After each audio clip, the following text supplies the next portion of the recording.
Hello, my friends. Happy 90s episode. We're back with the decade episodes.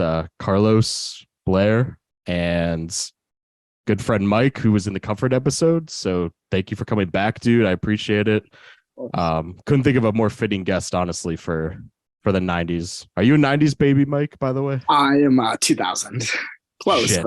But You're close enough. Yeah. I think the rest of us are, at least, I think we were all born in the 90s, right? Yep. At least the latter half of the 90s. 95, smack dab in the middle. Yeah. Hell yeah. I'm 97. I'm 1994. I'm the oldest one here. Oh, Fuck. shit.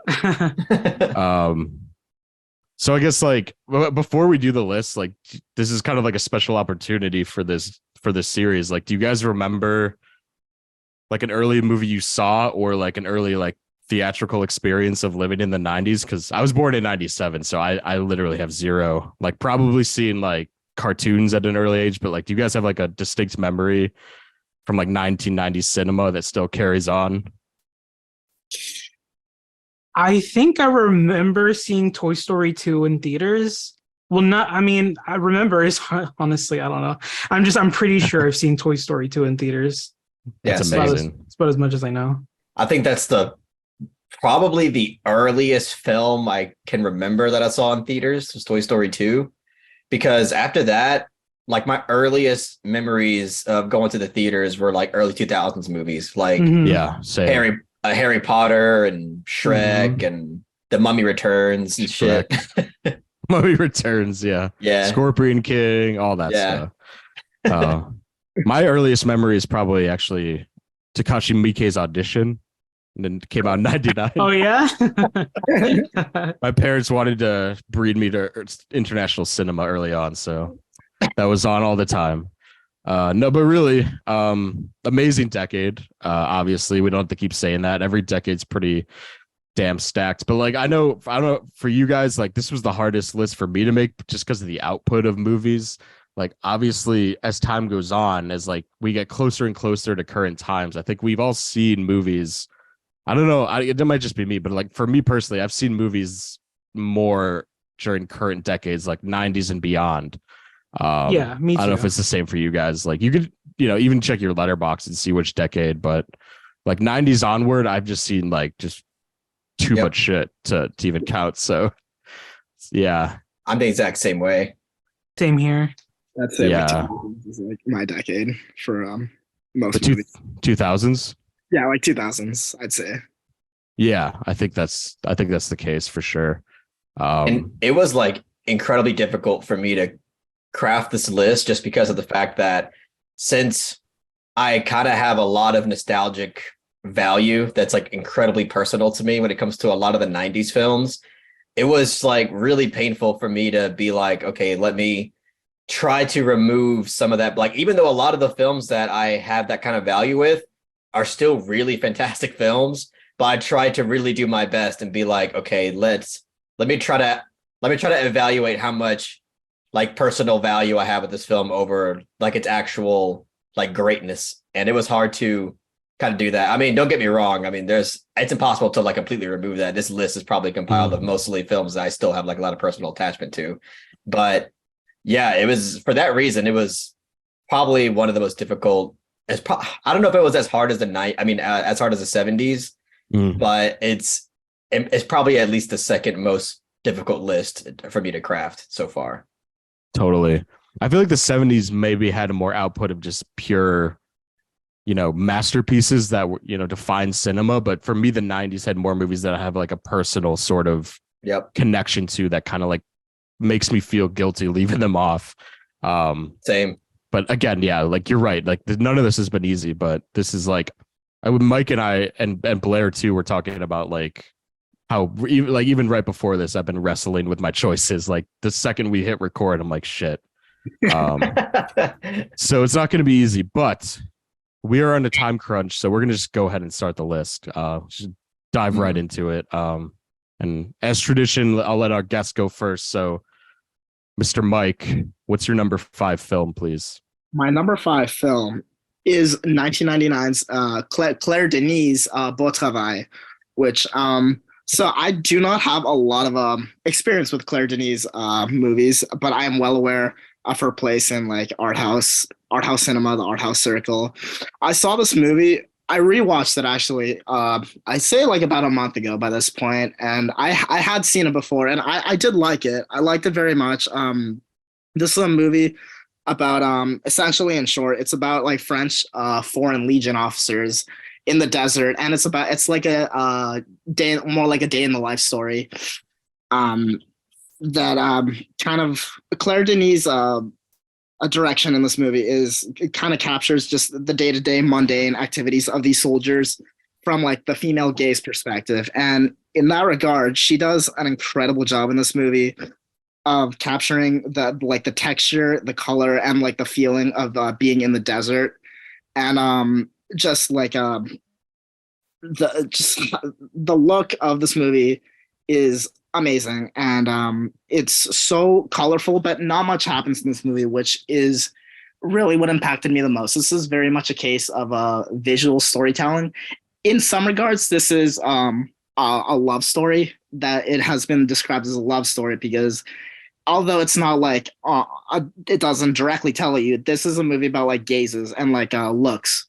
It's kind of a celebration about like bodies, the removal of ego. It's very much a male centered movie, but Denis' direction in this movie is really says a lot with, I'd say, a little bit, because again, not very much dialogue, but the use of like color, music, especially in this movie, which if you've seen this movie has an incredible ending involving music, and there's like club sequences throughout this movie that really add a lot of color to the movie. It's amazing. It's a very textured movie, very powerful movie without really saying a lot, and it really did blow me away. And I think is of like a lot of the art house movies I've seen from like the 1990s, this one really affected me the most and immersed me the most in its world.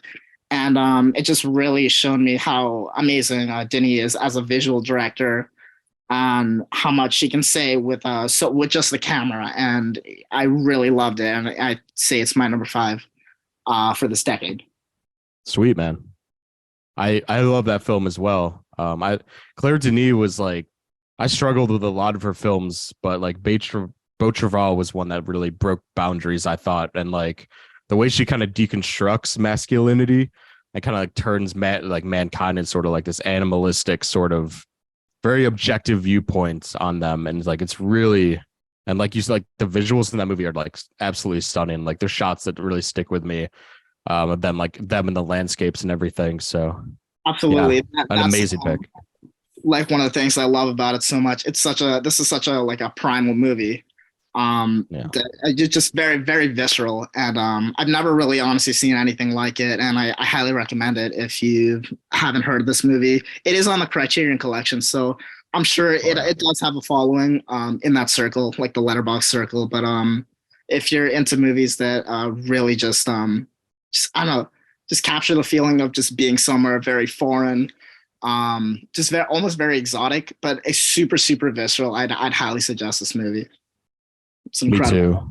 Yeah, Same dude. here. I'm really excited that you talked about this film, because I mean, I don't know much about this movie besides like the bare minimum that it's directed by Claire Denis, that it made it really high up on the Sight and Sounds poll, and that just overall like people really love it. And besides the cover, which is basically like the shirtless guy, and I didn't know like anything about it at all. Like plot wise, like its theme, its style, I pretty much didn't know anything about it. So I think it's awesome that you were able to talk about it and like describe your feelings as to why you do enjoy that film so much, because now I'm like definitely a lot more excited to see it.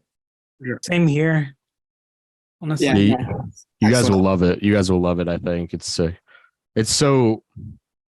some of the best visual storytelling without explaining like that I've ever seen on film, honestly. It's a difficult movie, honestly, I think, to put into words, because like they're on the surface, really, you could say not much happens in it, but there is so much happening in this movie that when you experience it, it takes a little bit to kind of sink in, like the movie. But if you really give it your attention, Like Denis' visual poetry is pretty unforgettable, and I think easily one of the standout moments in like art house cinema from the 1990s that I've personally seen, and which is not a lot, but definitely a movie that sticks with you, like especially after the ending, which I will not spoil, but is one of the best of the 90s, I'd say. One of the best final shots, yeah, like Incredible. that I can think of for sure. Other quick Claire Denis recommendations for y'all, real quick, if you haven't seen them, is Trouble Every Day, which is sort of a cannibal horror movie with Vincent Gallo, and High Life, which came out semi recently, which is a very fascinating sci-fi film with Robert Pattinson. So she always has a really distinct style that I love. Yeah, that's the only film I've seen from Claire Denis is High Life. I actually really enjoyed that one. So yeah, it's crazy. It's a crazy one for sure. And she's always pushing the boundaries. Like she made that movie Stars at Noon that was like really mixed at Cannes a few years ago, and I've heard it's like just really crazy what it does with like story construction and everything. So I'm always intrigued by her as a filmmaker. So I'm glad we could like spotlight her in this list, and that's definitely her masterpiece, definitely. So it's a great way to kick us off. Blaire, do you want to go next? Sure. All right. So my number 5 is a movie that it might get a few mixed reactions in this podcast episode, but I genuinely feel it's great. So I'm gonna go with Cronenberg's Crash, 1996, I believe. Awesome. Yeah, so this is to me my favorite Cronenberg. I first watched it last year, not thinking it was going to be amazing. I was just kind of intrigued just knowing the plot synopsis. It's kind of very interesting to say the least. I gravitate more towards kind of like shocking movies, so that's kind of why it piqued my interest at first. But after watching it, like I fell in love with it, and to me, there's like a lot of like dark psychological like implications and substance wise to the movie. Like to me, it kind of just like showcases this really dark, morbid fascination and curiosity that like kind of all people have within them, but these group of characters kind of just like exhibit that and get off to that really. Like for those who don't know, it's about like people who fetishize car crashes and like anything to do with that, and like have sex on like car accident scenes and all this fucked up shit. There's not like a ton of body horror in the movie. Like it's very toned down when it comes to like his other movies like The Fly and Videodrome, but like all the makeup effects and all the like shots of people with their scars and stuff genuinely made me feel like uneasy and like queasy in a way that like I don't feel watching a lot of gore in movies. Like it's just it feels very heavy for some reason. Like yeah, I can't really describe it. Obviously it goes to say it's very, very horny. There's like so much scenes where the all the sex is just disgusting and like so deviant, but you can't help but like you can't like look away from the screen. It's like so intriguing in a way. And honestly, I really love like its kind of color palette, and it has a super desaturated like lo-fi look. Like I know its title sequence is kind of infamous for looking like shit, but I kind of think that like kind of adds to it. I like that it looks that way because it's almost very off-putting because there's like no sound, and kind of gets you into the tone for like what this movie is going to be. So yeah, I love this movie a lot. I need to rewatch it because I bought the Arrow 4K just a month ago. But yeah, if you haven't seen it, I highly recommend it. Crash by Cronenberg. I love that film a lot, and that's David Cronenberg is one of my favorite directors, period. And I kind of semi-regret not bringing up Videodrome last week or last episode. But you're right. I know Crash is very mixed generally by the people we know, but also like in Yeah. general. Yeah. So I just wanted to defend you real quick, and I think that movie's a masterpiece. Same, buddy. Same. Same, yeah. I think I know I don't know if you guys saw a similar, like when Titan came out. I felt like that was like our 21st century version of Crash. You know, like she was very much influenced by that I know. I love that too. machinery and sex sort of Venn diagram. You know, I love Titan to death. It's so me too. much. Yeah, it's one of my favorite movies of the decade. So I just wanted to throw that out there. It reminded me of Crash. So I know Carlos probably has a lot to say about Crash. So I'll let him go. Titan, pretty good. Crash, I don't like that movie at all. Yeah, I mean, I watched it twice, and I don't know, it just does nothing for me at all. I mean, I'm glad that y'all get something out of it, and honestly, I wish I found it as interesting as the way that you were describing it, because the way that you were describing it sounds like it'd be such a great movie, but like when I'm watching it, I don't know, I just couldn't get into it. I found personally like the narrative to be kind of repetitive, and then thematically speaking, it just felt one-dimensional, and I just kind of wish it took like its concept and maybe explored something more profound with it, but instead, Sure. I just personally, I just couldn't get as much out of it as y'all did, and I really wish that wasn't the case, because like from the sound of it, like everybody in the Discord, like fucking pretty much everybody in the Discord loves that fucking movie. So I'm just kind of the odd one out on that one. Mm-hmm. Do you struggle with other Cronenbergs, or does that one stick out? I mean, not really. I haven't like seen a Cronenberg film that I thought, oh, it's a fucking masterpiece. But for the most part, like I dig most of his stuff. Like Naked Lunch, I love that film. The Fly, absolutely love that film. Videodrome, I'm not like that too huge on, but I do like the movie. Like same with The Brood, I like the film. So I like pretty much all of his stuff to a degree. It's just Crash was like the one where I'm like, I fucking don't like this movie at all. That was like really the only one where I was like, I just don't like flat out. Sometimes it's the opposite. Sometimes people do not like most Cronenberg's movie, but Crash is the one That's they why I was like. surprised. Yeah, because people that love like erotic sort of thrillers and kind of fucked up romances love that movie, and like they don't fuck with the body horror stuff. So, you know, but I totally get what you're coming from, because like that movie is like a lot of his movies kind of repeat the world. It's more about world building than I guess narrative in some ways. So I get what you're saying, but Mike, Yeah, that's kind of true. Mike, are you into that movie or Cronenberg as a whole?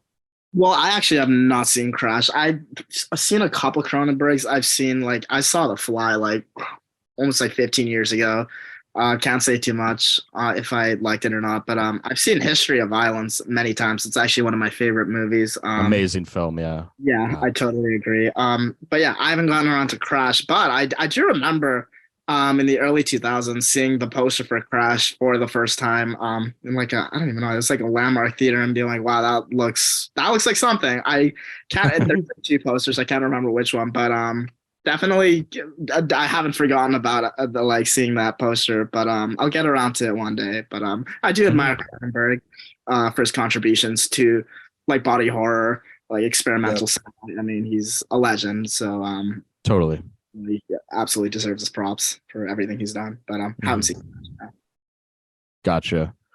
Well, Blair, all I'm gonna say is I love that pick, but I hope you have the same love for Crimes of the Future in the future. Oof. That you have for I'm sorry, I do not. As the resident Cronenberg stan, all I'm gonna say is in 10 years, I hope you're like, Jake, I was wrong about that movie. Yeah, I did not fuck with that movie. That was boring. No, I know. Just a little joke, because I was the only one in the Discord defending that movie, I believe. Maybe someone else did. There's a couple other I felt like on my own island. Yeah, for sure. I mean, shout out to Tommy in the Discord. Tommy is like a huge defender of that film. Like he really loves it. So I gotta talk to Tommy about it. Okay. Yeah. I love that film too. I love Tommy. Yeah. Shout out to Tommy. All right. Carlos, you're next then. Awesome. All right. So my number 5 pick is a film that is gonna surprise a lot of people out there because it's so low. But what's even more shocking is that it at first it didn't even make the fucking list. And then just after thinking about it more, I just realized like it just doesn't make sense for me not to include this on the list. So Yeah. my number 5 is Stanley Kubrick's Eyes Wide Shut. Yeah, this film, I mean, this is Stanley Kubrick's last film, and it's a doozy. It's such a bold piece of filmmaking. I mean, it's unfortunate that it is his last film, because you can tell that even after his last film, he still had all that talent that he's had his entire career. It's on display with Eyes Wide Shut. I mean, obviously the direction is fantastic. Just the way that the camera moves throughout the film, it just feels so seamless and feels so like mysterious and suspenseful. Stanley Kubrick is just, to me, a master of cinematic presentation. And again, with Eyes Wide Shut, that's very clear.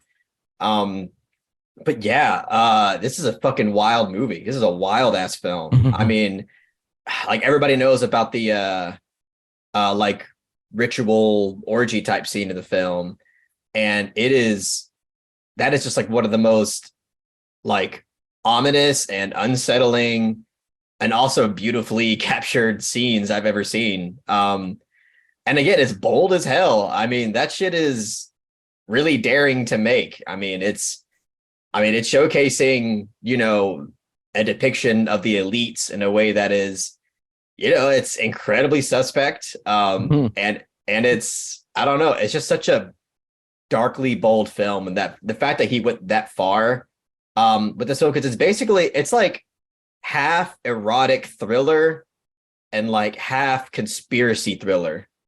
It meshes both of those genre type things together in a way that is so compelling and unsettling and unlike anything that you'll ever see, really. And the performances are fantastic. I mean, I'm not really the biggest Tom Cruise fan, but I think he fucking kills it in this film. He's really, really great. Nicole Kidman, obviously, and I mean, it's just awesome that Tom Cruise and Kidman, they were both like an actual married couple at the time when they made this film. Yep.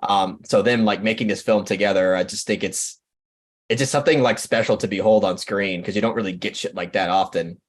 Especially considering the context of like what they're arguing about when it comes to their like sexual frustrations, when it comes to the restrictions of marriage, stuff like that. Just a really eye-opening and honest film when it comes to tackling these types of subjects of marriage and even like rich culture, shit like that. But yeah, this film is just, it's really, really, really fucking great. It's again, it's probably, it could barely make probably my top 5 Kubrick, but that's not to dog on Eyes Wide Shut at all, because it's still a fantastic film. It's just that Kubrick's made so many amazing pieces of art that it's really hard to like craft a top 10 from his films. But yeah, Eyes Wide Shut, amazing film. You know, if you haven't seen it yet and you've been kind of sleeping on it, please just, whenever you have the time, just make it happen, because trust me, all of Kubrick's talents is all still there, and it's just something amazing to watch. It's really something else. So that's why Eyes Wide Shut's my number 5. Love it. Yeah. Eyes Wide Shut was originally going to be on mine, because that is my favorite Kubrick. For anybody who doesn't know, I love it so much. Oh, hell yeah. Wow. Blair, we continue to have the same taste, because that is also my favorite Kubrick film. Based Jake. I had it on my list, but I kind of was like ceded it to Carlos, because he's brought up Kubrick in every decade that we've done so far. So it'd feel wrong if he didn't bring up Eyes Wide Shut. So, and honestly, you're the biggest Kubrick fan I personally know, so I have to give it. But I totally agree. It's my favorite Kubrick. I just love everything. Everything you said, I totally agree with. I also love the Christmas aesthetic too. I think it's like, oh yeah, the way he constructed all those New York City streets and like all those apartment buildings by like hand. And it just looks so meticulous and just vibrant and gorgeous. Like, and like you said, nothing like it has been made. Even like in terms of his filmography, just such a unique piece as like his last film. And fun fact, the piano player in that movie is Todd Field, who later directed Tar, who depicted Nick Nightingale in that movie. So Yep. another great filmmaker involved with that movie. So yeah. It's crazy because in this art theater near my house, well, not near my house, but it's in the city of my state. They were playing. There was a night where they were playing Eyes Wide Shut as like a throwback screening, and then they were playing Tar in the same day, like at the same time. Nice. Amazing. Yeah. Yeah. And yeah, like you said about Tom Cruise, I love Tom Cruise as a performer, not a person, Yeah. to be clear. But that's like, it's crazy. Like in the late night, like in the same year, he worked with Stanley Kubrick and Paul Thomas Anderson. Like he would never work with like two of the top auteurs at, these days. Yep. So what a point in time for sure. And like lending his star power to that film is really something. Just an incredible movie. Like I that's like kind of like The Shining for me too, where every time I watch it, I have 1,000 new, things I could like pick apart in it, sort of analyze. Yep. There's just so much to it. Absolutely. Mike, are you an Eyes Wide Shut fan? Have you been to the orgy? Yes, I love Eyes Wide Shut. I haven't seen it in like 2 years, but like Carlos was saying, that it's such an ominous movie. Definitely one of the bravest movies I think Kubrick ever made, despite it being his last one.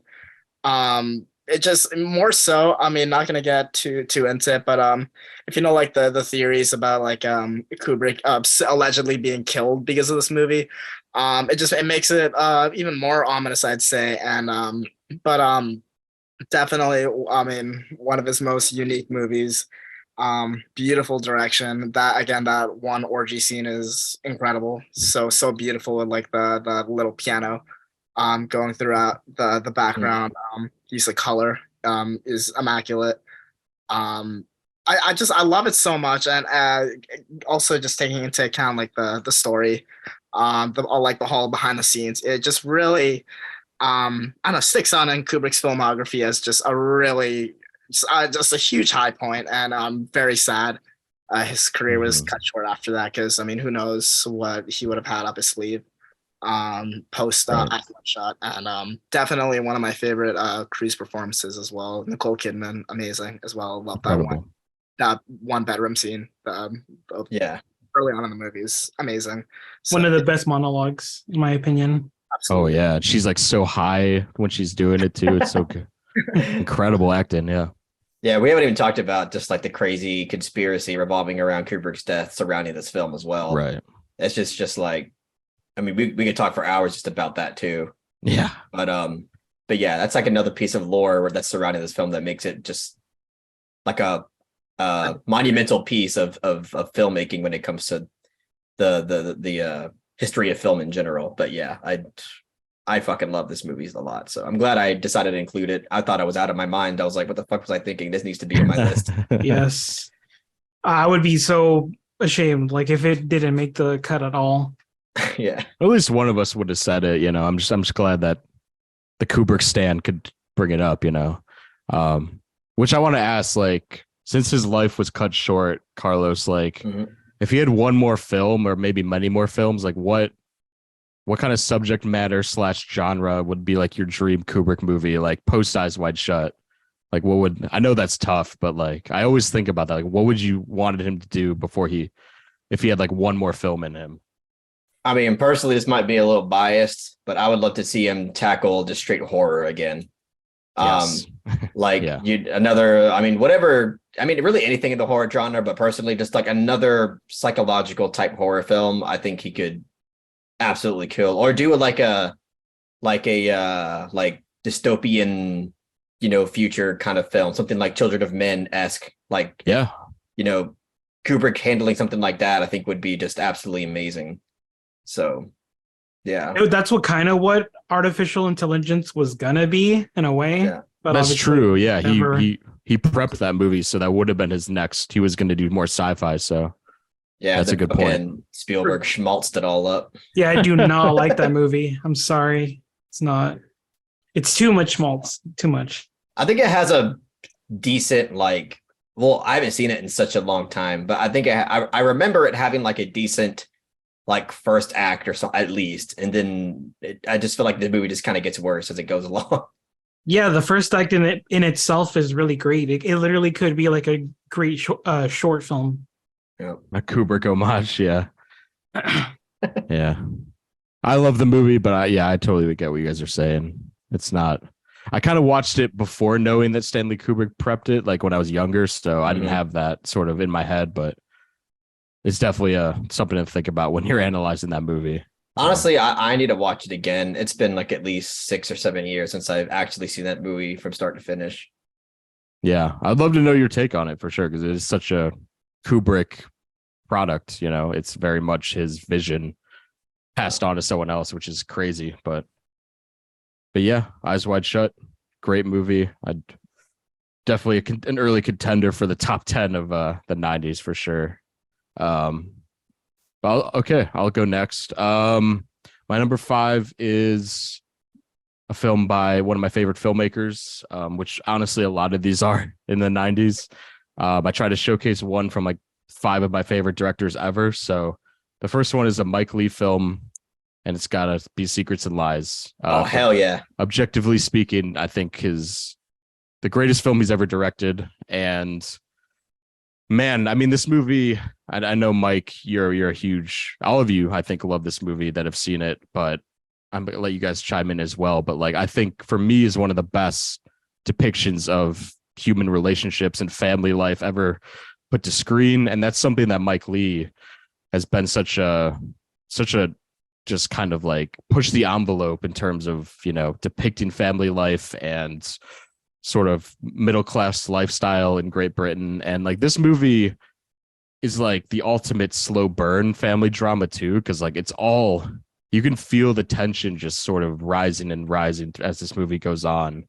As more things are revealed, that different relationships are sort of pending, and you just feel this just uneasy dread throughout this whole movie, and not in like a very, you know, uncomfortable way. It's just a very relatable way, like that kind of feeling you have with your own family or your own relationships, and it feels so true to life in that way. And like the writing in this movie is so pitch perfect and tight.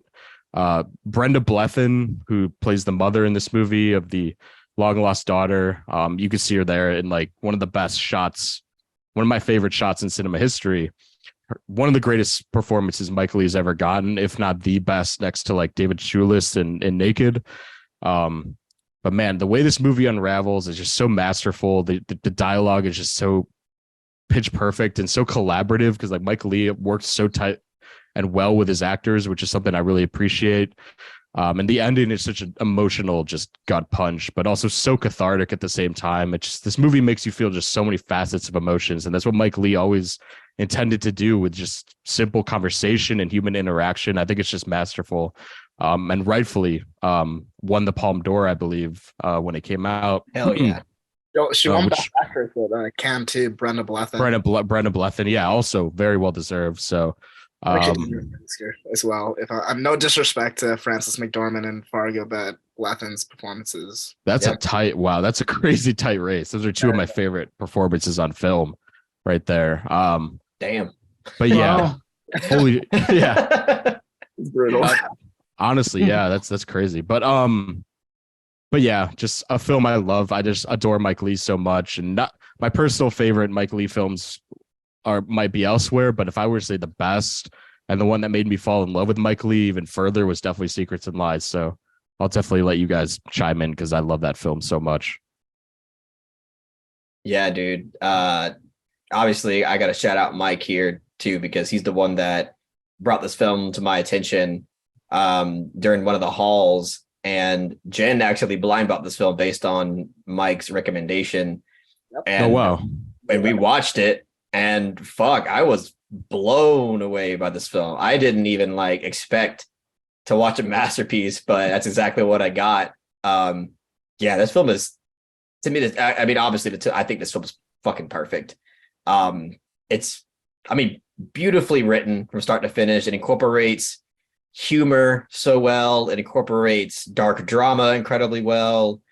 And it's just beautifully encapsulated by amazing performances.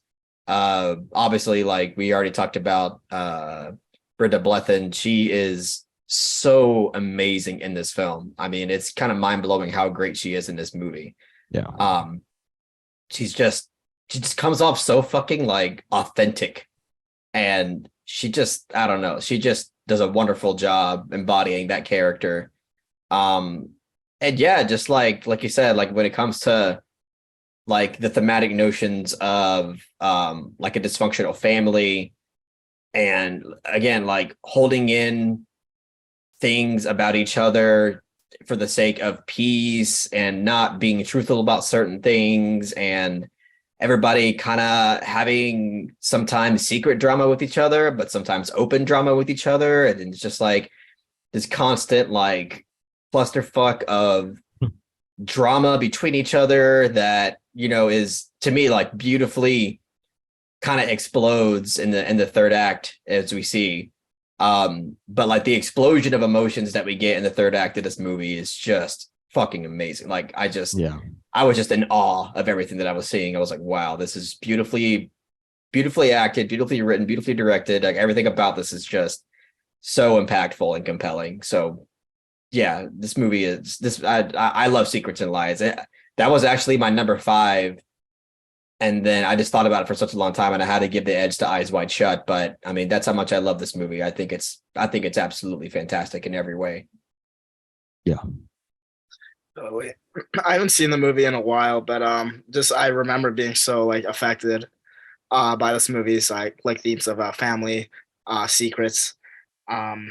I mean, especially like the core story about like finding your long lost mother. I mean, it's not something I personally relate to, but the way Lee handled the subject was with just so much care and just humanity. And I think the cast, especially Brenda Blethyn, I mean, is phenomenal in this movie. But the whole cast in general, the whole ensemble, just does a phenomenal job of just bringing all these themes to life. The whole third act is incredible, but actually I love that one scene, like the barbecue scene. I don't think this movie gets enough credit for how good how much like it blurs the line between like just like written and like improv. To my knowledge, that whole like barbecue scene is improv, and the cast does it flawless. It's just so organic and so beautiful. And there's not a weak link in this cast.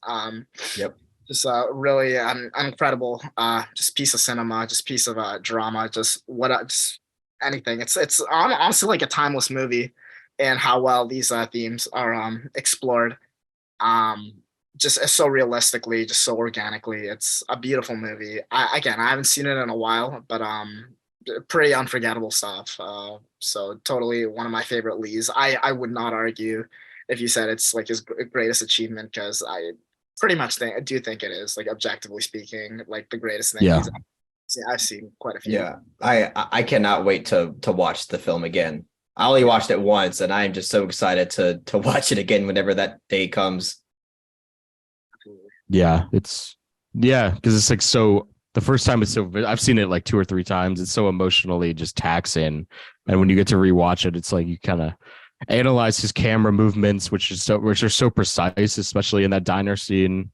And whenever they're sitting and stuff, and there's so much artistry put into this movie. Like he really came into his own as like fully understanding like the art of cinema, but also like his own style. So I just love it for that. And like I would agree, Mike. Like I think it's his greatest achievement as a director for sure. So that's why it had to be there. It had to be in the top 5 for sure.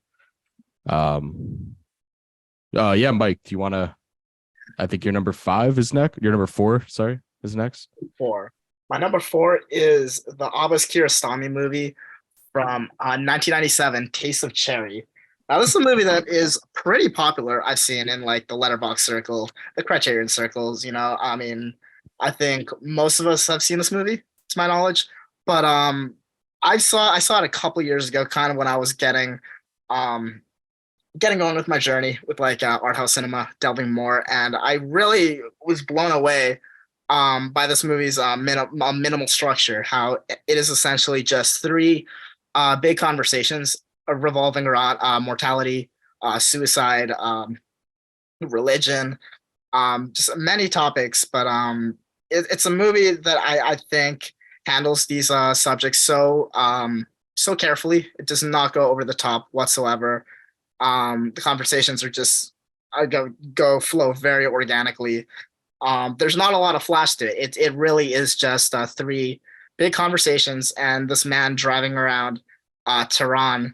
And you very much get the sense this man is at a point in his life where he's just given up and he just doesn't have anything to look forward to. But these conversations just explore the counter to that, like how precious life is, like what like there is to look forward to. And I think in that regard, this movie does such a good job of conveying these themes through just really just dialogue and very, very minimal direction. It's such a minimal movie. And it, like kind of like with Beau Travail, it just says so much with, I wouldn't say so little, but just again, very, very minimal. And it is so powerful in that sense. My favorite conversation in this movie is definitely the third one with the taxidermist, the professor. Yeah. I think if you've seen the movie, you definitely know what I'm talking about. The monologue revolving around mulberries is honestly one of my favorite monologues, I think, just in movies. Just incredibly moving stuff, very, very poetic.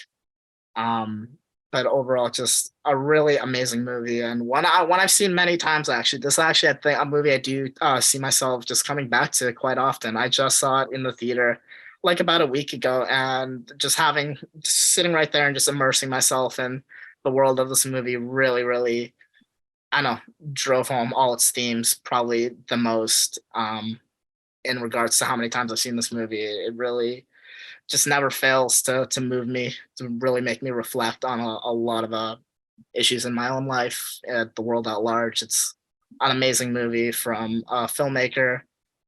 I mean, really, really changed the game in the art house cinema and like the art house circuit. I haven't seen every Kiarostami movie. I've seen this one, Taste of Cherry, Certified Copy, Where's the Friend's House. He has a very, very sizable filmography, but one that hopefully over the course of my life I'll be able to explore more, because Kiarostami's style, just very, very, very minimal style, just kind of examining the experiences of day-to-day people with really just words. This conversation is just so compelling to me. And yeah, but this is easily my favorite of the ones I've seen, and I think I can just leave it at that. Just Taste of Cherry is just a really just incredible experience, and if you haven't seen it, I would highly suggest it. So that is my number 4. Sweet. Very well said. Very well put. I will save my thoughts because spoiler alert, that's going to be on my list later on. So I will. Oh shit! I will cede my thoughts to Carlos and Blaire on that one. Well, it was originally on my list as well, but I took it off after hearing Mike mention that, and it's okay. We got a backup. We're all good. No, Taste of Cherry is, in my book, like really up there with one of the best of the decade. This movie is incredible, and the way it tackles its heavy theme is like, to me, it really doesn't get any much better than that. Like Kiarostami fucking mastered tackling such a heavy subject like suicide, and doing it in a way that's like not ham-fisted with like a preachy message, but it's just done so naturalistic in these sequences of conversations that the main character has, and how that kind of changes his his perspective on what he's gonna do in his life. And I love how you don't know what drove him to these set of circumstances, but you're just kind of seeing the aftermath. It's it kind of feels more universal that way, but also more natural. It's just, yeah, Kiarostami, it's his magnum opus in my opinion. Totally. Damn. Carlos. I really like the film. I pretty much agree with what everybody's saying. I think, I mean, if not anything, I mean, Taste of Cherry proves again just how incredibly intelligent Kiarostami is as a writer and just as a filmmaker, but definitely like as a writer, just his ability to write out these incredibly like philosophical and thought-provoking conversations in a way that actually feels natural to the characters, I think is like a huge showcase of his talent. Because a lot of times when we watch movies, we hear characters, having these long type of philosophical type of conversations, but sometimes it just comes off like as the mouthpiece of the filmmaker, just coming straight to the character, and it doesn't feel very natural. But with every Kiarostami film that I've seen, that is not the case at all. He somehow does a beautiful job at incorporating all this intelligent dialogue in a way that actually feels authentic. And I think that's, to me, that is like probably like the strongest thing about the film. But yeah, I like it a lot. It's not my favorite Kiarostami or anything, because I would put a decent above that, like Certified Copy and Close Up, and even Where's a Friend's House. I'd put that above it. But then again, it hasn't been. I mean, it's been like what feels like at least 3 years now since I've seen it. So it is a film that I would like to watch again sometime soon, because I do remember it still being really good. Absolutely. I feel like we might talk about other Kiarostamis later too, because he's so many great films for sure. But yeah, that's a great pick, Mike. Like I said, I'll talk more about it when I bring it up myself, but love that film. But all right, Blair, what's your number 4? So this one's actually going to be the one I just choose to back up with after Taste of Cherry. I was battling between a different Kiarostami film, but I'm actually going to go with Three Colors Red from Krzysztof Kieslowski. Awesome. This is definitely one of my favorite new watches that I've done in quite a while. It's kind of hard to explain what exactly about this film is so fucking works so well. All I can say is that the main actress of this film, Irene Jacob, and the actor, I forget his name. He's the guy from Amour and right. And We're talking about, it's like something. Yep. Yeah, that guy. They're definitely the central focus of the movie, and it's kind of like, to me, the movie is kind of like about their dynamic and how they're so far away from each other in terms of like their kind of like lifestyle and even like different states of mind, and how they just kind of bounce back forth between each other in their conversation. And the other thing is like the visual presentation is so beautiful. To me, this is probably one of the most beautiful looking movies I've ever seen. Obviously, it has a very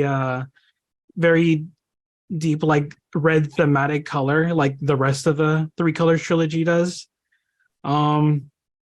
And yeah, to me, it's definitely the best of the three. It's there is a narrative to the film, but it's not necessarily the focal point. It's really just about the visual presentation and the characters. And it also kind of it's the last of the trilogy. So the way it ties back into the other two films is I guess I would say like the most satisfying. It's the most like emotionally satisfying one.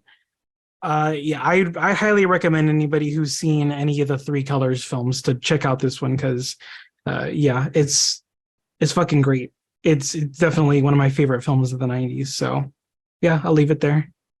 Amazing. That's also my favorite of the trilogy. Everything you said is just so spot on. Like, it's really about their dynamic, just incredible performances. And like, I love the elements of like voyeurism in the movie, especially in the first act. Something Kieslowski was always really kind of enamored with, this, kind of like the male gaze, but also the female gaze in the case of Three Colors Red. And gosh, like, just the color scheme of this movie and just the technical aspects of it all blended with the emotionality of the characters is just so perfectly balanced. To me, it's like, yeah, I agree. One of the best of the decade, one of the best caps, like, for me, for like, if any trilogy, probably the best final film in any trilogy I could think of. Just so perfectly caps it. Yes, 1000% agree. And like I said, it's so beautiful. Like, if you just look at any shot of this film, like that to me is kind of what just like, I need to watch this movie, because it looks so visually stunning. Yes. Was that his final film before he passed? Was there anything else? I forget if there was. I think it is movies. Actually. Hang on. Might have to fact check that. But shout out to Carlos for drinking whiskey. I didn't even notice till now. The Hell yeah, others dude. for the Hell yeah, 90s. Have you guys seen man. them? Mike, I know you said you haven't seen it, but Carlos, have you dipped your I red in the red yet? no, I've only dipped my toes into blue. In the blue. Yeah. I haven't seen any other ones besides Three Colors Blue, which I really enjoyed a lot. Yeah. It's got my favorite actress in the world, Juliette Binoche, in it, Oh, and hell yeah. she's fantastic in it. And that movie itself is thematically dense and really compelling, and I really enjoyed it. I just haven't got around to seeing the rest. I mean, I own the box set, but I haven't seen any of it. Like I've seen, I like Three Colors White doesn't have like the most resounding reviews, so I've been like, Yeah. I've been really compelled to. I really just want to skip White and watch Red, but everybody says no, watch White because it makes Three Colors Red more compelling. So It really, does. like It does. my roadblock here is just kind of like, I mean, just not wanting to watch White. So if I'm not wanting to watch White, then I feel like I'm never going to get to Red. So I don't know about Blair. I don't know about you, but like I think White's definitely a good film though. I think it's worth watching. I don't think it's bad. It's kind of straight down the middle for me. I don't think it's bad, but I'm not even gonna lie, and I'm sorry, Carlos. It's not gonna help your case, but I thought it was pretty boring.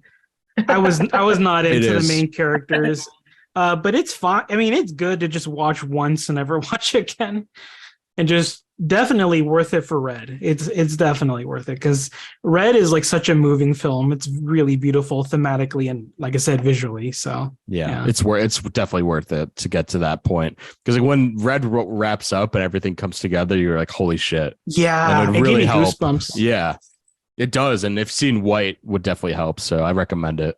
how long is Three Colors White? Is it like an hour and a half? It's not over 2 hours, is it? I don't think it's that long. So 3.5 hours. No. It's the length of Barry Lyndon. It's the Human Condition Part 1. It's I'll look it up real 92 minutes. So okay, Oh, that's Pretty an hour bad, 30. Yeah. the longest one is Red, which is 100 minutes. They're all like relatively pretty short. So By the way, Carlos, I know you weren't huge on Double Life of Veronique, which I do Mhm. love too. But this Three Colors Red is so different. It feels practically nothing like Veronique, and just more like kind of in the same vein as the Colors trilogy. So I've no Absolutely. doubt you really like it. You will. Yeah. I've never met Awesome. a person that doesn't love Red. So I'd be shocked. Yeah, I mean, from what I hear, that's most people's favorite out of the three. Yeah. So I'm definitely looking forward to it. I just gotta finally sit down and watch Three Colors White and just get over it. Watch it on mute, It's all On good. a 2x speed. On your phone while you watching like played Subway Surfers or whatever. Anyway, speaking of you, Carlos, what's your number 4? All right, dope. So this is a film that I'm probably not gonna spend. Probably won't spend that much time talking about because I did bring it up in the comfort films episode. But I couldn't help it. Like it is again one of those things where it just felt wrong not putting it into my top 5 of the 90s because I just love it dearly. And that is The Big Lebowski. Yep. Again, I kind of already went on about this film, but this is just like the apex of comedy. This is just Coen. I mean, this is actually my favorite Coen Brothers film. Like in terms of like a personal favorite, this is my favorite. Just a film that somehow magically just gets better and better on a rewatch. And with comedies, you wouldn't think that would be the case because like a comedy, you feel like you know all the jokes. So even if you watch a second time, you're still gonna laugh at it, but you're not gonna feel like you get anything new out of it. It's just there to enjoy it. But for some reason, like with The Big Lebowski, it somehow gets funnier every time, and you also feel like you're getting something new out of it every single time.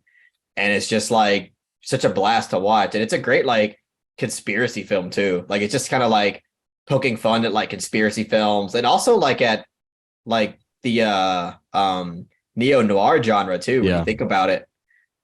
Just kind of how you have a character that just kind of gets into one rabbit hole after another, and after another. And it resembles a lot of what you would see like in a neo-noir type of film, except this is more of like a goofball version of that. But yeah, again, I don't want to go on too long because I did talk about it a lot already. But everybody's great in this. Jeff Bridges as the dude, iconic.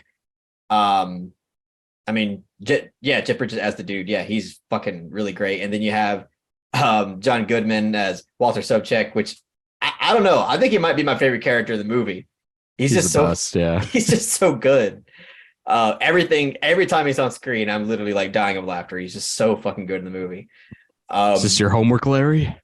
It's just your homework, Larry. And the fucking money, and we know that this is your homework. Yeah. So I love that scene, by the way. It's like one of my favorite scenes. It's incredible. Yeah. Goddamn kid, fucking stonewalling me.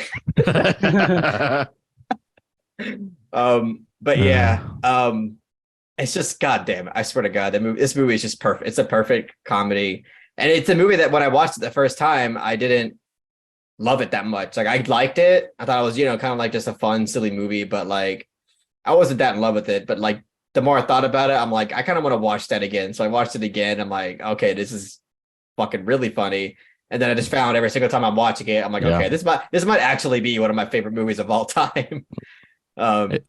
So yeah, it ages just like the finest wine possible. Because like whenever the first time I saw it was the same way. I was like, that was good, not in love with it. And then over time, it just became like a top 20 favorite film of all time for me, and something I watch like twice a year and like can quote front to back. And like, I don't think we mentioned this in the comfort movie episodes, but like some of the cinematography by Roger Deakins in this movie is some of my favorite things he's ever done, just because it's so unique to this film, and like just images that really are just that are like burned in my brain. Like even like the dance sequence, like the musical sequence in the bowling alley, just such gorgeous filmmaking, like on its level, while being so hysterical.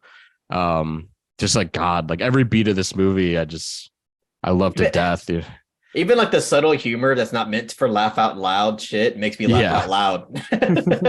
Like just like the body movements and stuff like that. Yeah, we were talking about that too. Yeah, with Philip Seymour Hoffman walking down the hallway, and like, it's too perfect. Like when they go to Walter's landlord's he's like doing some sort of like rehearsal performance or something. Yeah. And he goes, just like them sitting there watching that. I don't know. It just like, it's not meant for big laughs, but it just makes me fucking laugh a lot. He lives by the In-N-Out burger. Yeah. Yeah. Now, good burgers, Walter. It's just like the Coen brothers, like I'll talk about them later again, but like they're probably my favorite filmmakers of all time. And I thank God every day that they made that film. Like, honestly, I'm so glad it exists. And it's like the ultimate comfort movie too, like that you brought up last time. Just 100%. You can pop this in anytime, any place, and it's just going to be amazing. Hard for me not to say it should be in the top 10 of the 90s. I'll say that. Like I can't. Hell yeah. In my heart, it's like hard to say no, but it was originally going to make my top 5, but I knew. Me too. Yeah. Put it up, so I was like, I'll just put it to the side. I love it, but I guess I don't love it as much as everybody else here. Gotta keep watching it. Yeah, I've seen it like 3 or 4, but I can attest, like first time I watched it, I was like, yeah, I was fine, but it gets funny. Exactly. Maybe the 10th time is when it becomes like a transcendent masterpiece. Literally, like I think I've seen it like 20 times, and like it's literally gotten better each time. Like the last time I watched it, I'm like, is this the greatest film? Is this the Sight and Sound's number one? Usually I would take that as a joke, like, oh, you got to watch it 10 times to like it. I mean, to fall in love with it. But it's just with the Big Lebowski, I feel like it's a little bit true. Like, no, honestly, I'm not even. It sounds crazy, but movies in the National Library of Congress. That's how good it is. There's a holiday. There's a cult Lebowski fest now. It's like, God damn. God. It's like a perfect pick for like the 90s list. Obviously it's an amazing comedy, but like got to think about like how much like this movie influenced it's like cult following, like literally the religion it inspired. I mean, it's the National Library of Congress, endless list. It's just such a cultural phenomenon. Like how could you not have it on like your top of the decade list? It's really one of the quintessential comedies, probably just ever made. It's amazing. Yeah. Amazing pick. It's crazy how you. it bombed so bad. It bombed yeah. so badly at the box office, at the time. Which honestly makes total sense because like even us who think it's like the greatest thing ever, we're like, first time I was like, I liked it, but not great. Imagine someone else is like, that was the biggest piece of shit. Like after watching Fargo and like everything else they've done, it's like, I can see that. If you contextualize it now, it's like that's like such a power move on their part to make a movie like that. So it was one of those movies where they were probably like, all right, this is just gonna be one for us. Like, there's something that we know is hilarious. They might not get it, but we have to make this. So they just made it. Truly making a movie for themselves, which I respect. Yeah. We're just along for the ride. At least like it gained so much traction, like as the years went along. I'm really happy about that. Me too. Well, Blair, a quick question. Where would you rank The Big Lebowski amongst the Coen brothers films? Roughly. Give me 1 second. I'm gonna look up what else because I don't want to. That's fair. Yeah, they have a lot of movies. So, honestly, I would put it as number 3 because No Country for Old Men is my first, Fargo is my second, and Big Lebowski will be my third. Oh, okay, awesome. Yeah, so I'm definitely not a hater, but I just You need to watch it again. Have you seen most of their films, or are you? No, I love the Coens. I think they're some of the greatest filmmakers out there. But I have never seen like Serious Man, Raising Arizona, Barton Fink, Miller's Crossing. Love all those. Love all of them. You'll love them too, honestly. Like their output is insane.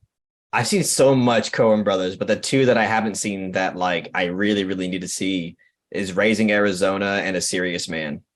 Oh my God. I haven't seen those. A Serious Man is one of the most underrated movies of the past 20 years, in my opinion. Is it one of your all-time favorites, Jake? I remember. Yeah, it is. Yeah. No, it's fantastic. I've only seen it once, but like I didn't even know what to say after it. I was kind of speechless, but it's more perplexing than Lebowski, like times 5. Like it really challenges you, but God, I've gotten so much out of watching it over and over again. It's impeccably made, like every facet of it. It's like it as much like me personally, I couldn't really grasp everything on the first try. I mean, no, me neither. No, God, it's crazy. I also took a Coen Brothers class in college, so I was able to analyze that movie, like pick it apart to death, and I just fell in love with it. I also wrote a paper on Lebowski about nihilism, so that was great. I wish I could share it with you guys somehow. But yeah, I couldn't say enough about the Coens. And yeah, I'm so happy. I'm happy you picked that because like that's in my heart. That's my number like 1 or 2 of the decade. Like for real. So okay, definitely gonna switch the mood up here. But my number 4 is probably the most controversial film that's gonna be on my top 5 just in terms of the reception of it. But fuck it, I love it. But it is Twin Peaks Fire Walk with Me. Yes. Film correlated with the Twin Peaks TV show. I won't say too much about this too, because I've talked about this on the podcast plenty of times. I think I talked about it on the soundtracks episode, and I think we did a sound design episode a while ago. But I think this movie is just not only such one of David Lynch's most experimental and daring films he's ever made, but just really one of the most thought-provoking films on trauma and sort of PTSD that I've ever seen put to film, told in a metaphorical, David Lynch fashion, obviously. And I don't want to connect it to the show as much because like I honestly think it exists separately from the show really well. Obviously you have to see the show to really grasp this film, but I think it explores things that are really set aside from the original show and more akin to, I guess, the Twin Peaks The Return, which I also love. But I think Cheryl Lee as Laura Palmer in this movie gives one of the best performances I've ever seen in a David Lynch film. In my opinion, I think the sound design, like I said, like is just designed just to kind of make you feel like her psyche and her anxiety and her dread. And it's such an upsetting watch, like every aspect of it and kind of how it unravels is so upsetting. But it's a movie that really made me fall in love with Lynch even more because like it's such a daring take on the subject matter, and a really popular TV show to make something this abstract and crazy. And I know it doesn't resonate with everyone else as much, but like to me, it's one of the quintessential David Lynch films, and it's got a killer soundtrack. It's got an amazing, like you guys were talking about with Blue Velvet last week, just the amazing middle Americana feel to it that I just adore. And this is, to me, it opened the doors for Lynch to make even crazier things like Mulholland Drive and like Inland Empire and stuff like that are more abstract pieces of filmmaking. And yeah, just such a daring thing to do based off the popular show, and I think is one of the most important films for his career as one of my favorite filmmakers ever. So yeah, Fire Walk with Me. I heard one of you guys say hell yeah, so that was me. I adore Fire Walk with Me, and you know what, I think I'm actually watching it tonight, actually. Oh really? Because what's the occasion? Yeah, I believe there's a movie night tonight in the Misfit Pond server, so I'll finally be able to revisit it. I've seen it twice, and dude, it's easily David Lynch's darkest film, and it has both one of the best performances I've like ever seen with Cheryl Lee as Laura Palmer. She's incredible in the movie, and it also has one of my favorite scenes slash sequences in any movie, where they're at this like club basically, and there's so much great visual like storytelling with this great fucking soundtrack in the background with Laura Palmer. That's chef's kiss, one of my favorite scenes ever. It's so great. I'm glad you mentioned that, because that's the scene that always sticks with me from that film. And like it's like 10 minutes long and you can't hear any of the dialogue. It's just so striking. Yeah, it's definitely one of my favorites. Yeah, gosh. Mike, have you? I remember you talking about this movie briefly. I don't know if you've seen it or not. I've seen all of Twin Peaks, the original series. But I've never seen this movie in full, so I can't really comment too much. I do have mixed feelings on Twin Peaks as a series. I do enjoy it overall, especially season 1 and I'd say the finale. But I have not seen Fire Walk with Me. But the way Blair, described that one sequence just alone, does really make me want to give it a chance. Because I did actually try to watch it at one point. Like I think it was like right after I finished the series, and I wasn't vibing with it all that much. But again, I'm more than willing to give it another try. Probably just give Twin Peaks in general another go to just get the full experience. But no, I have not seen it. Okay. The thing about Fire Walk with Me that I think people don't like is like the first 30 minutes are so weird, and they're so bizarre. It's so disconnected from the rest of the film. But if you even if you don't like those 30 minutes, like it's so worth it to stick it out before you get to like the main meat of the movie with Laura Palmer. It's so worth it. I love how effective. Sorry, Mike. Sorry, go ahead. I just want to say, do you remember like Bowie being in like the first like couple minutes? Yep. Yeah. I was like, what is going on here? Well, like, it is so bizarre. Yeah. I love that experimentation at the beginning though, because it kind of tests. He kind of likes to not troll the audience, but sort of like subvert your expectations in certain aspects. But then it makes like Laura Palmer's introduction and that whole sequence just so much more effective, in my opinion. It sets the table of like the themes of the movie and everything. I know it's like really weird though. Like it's not traditionally like the best intro to a film ever, but seeing it multiple times, I've come to appreciate what he was doing at least. And kind of appreciate the entire film as a whole. So yeah, I love it. It's if I were to my David Lynch ranking. David Lynch waking. David Lynch. That's kind of a tongue twister. David Monkey Rich. It's just at number 2. It's my second favorite David Lynch film. I love it that much. So yeah, that's my number 4. Mike, you're number 3. My number 3. Hold on, I just have my list somewhere. My number 3 is Buffalo 66 directed by Vincent Gallo. Hell yeah. So this is one of the two Vincent Gallo movies I've just seen in general. I know he has a lot of starring roles, and I know this is just one of the two movies he's directed. But between the two of them, this is by far, the other one being Brown Bunny. This is by far and away. I mean, the best thing I've ever seen him in. One of my favorite movies of the '90s for a lot of reasons, and one of my favorite romantic comedies in general. This is a movie which I really haven't seen, like directing, editing, just acting like this unique, and I would say it's like super experimental or like just out there, but it's such a like a singular experience that I feel like could have only come from like the weirdness of Gallo. Just right down to like the film stock this movie used, which I'm not gonna get super into it, which was apparently used for like filming like 1960s football games, and football is like Yeah. a central like theme of the movie if you've seen it.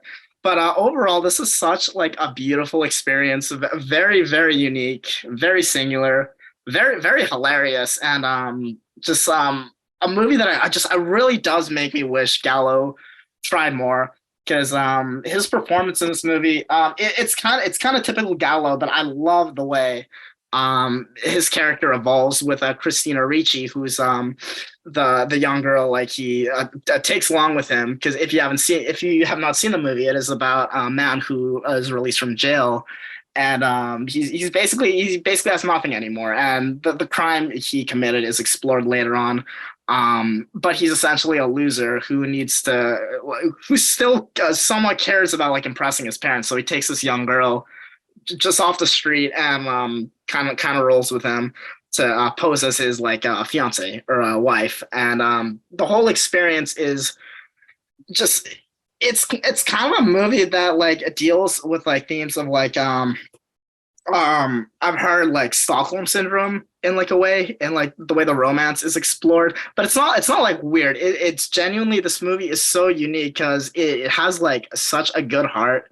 It's very wholesome, especially towards the end, which always takes me by surprise, because it starts off kind of abrasive. Like Vincent Gallo in this movie is a huge jerk. His personality is completely unlikable, and I even when I first saw it, it's like how is this, like how am I gonna care by the end about this dude, like this nobody, and miraculously Gallo's writing, his performance, and his direction just really just floors me, like how beautiful this movie is, and like how uplifting it is, which again, first time I saw it, did not expect it at all. I thought this was going to be more of like a mean-spirited movie. Like going in, I thought this was going to be like some knockoff of like, I don't know, the Doom Generation, just from like the poster, but it is absolutely not. A very pure movie about, I mean, a lot of things about like love, about like really dysfunctional families, and it's just treated in a way that's it's very human. This is a very human movie, a very beautiful movie with a lot of amazing sequences in it involving music. Two in particular. Oh yeah. With one of which is with Vincent Gallo's father in the movie, played by Ben Gazzara. Jackie Treehorn from Big Lebowski. Yep. And one in a bowling alley involving Christina Ricci, which is still honestly, love that scene. Incredible. It's a perfect scene. Yeah. Also, don't forget about the last sequence in the film involving music by the band Yes. Fucking fantastic. Oh yeah. I love that scene too. Yeah, this movie has like a killer soundtrack, and like every Amazing. music in it just serves a purpose, is so memorable and just so good.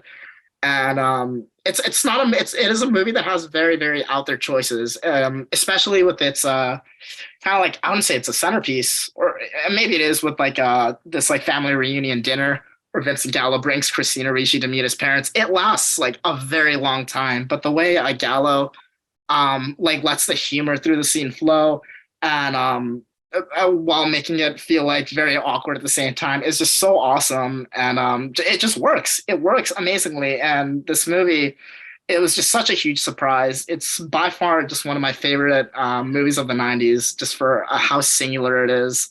I mean, it just has like really like cult classic like written all over it. I don't think enough people. It is a movie that is popular, but I don't think enough people have seen this movie. As much like as like a Big Lebowski, because I like kind of compare these movies a little bit. They both came out in '98. There's like a huge emphasis on bowling at a point. Yeah, there you go. Yeah. But yeah, incredible movie, just super, super memorable. Definitely just one of my favorites of the 90s. Love that you picked that. I said, I told you guys before that I was gonna be in my top 5, but I switched it out for Twin Peaks, especially when Mike had said that's gonna be in his top 5. But I have the movie. I love the film.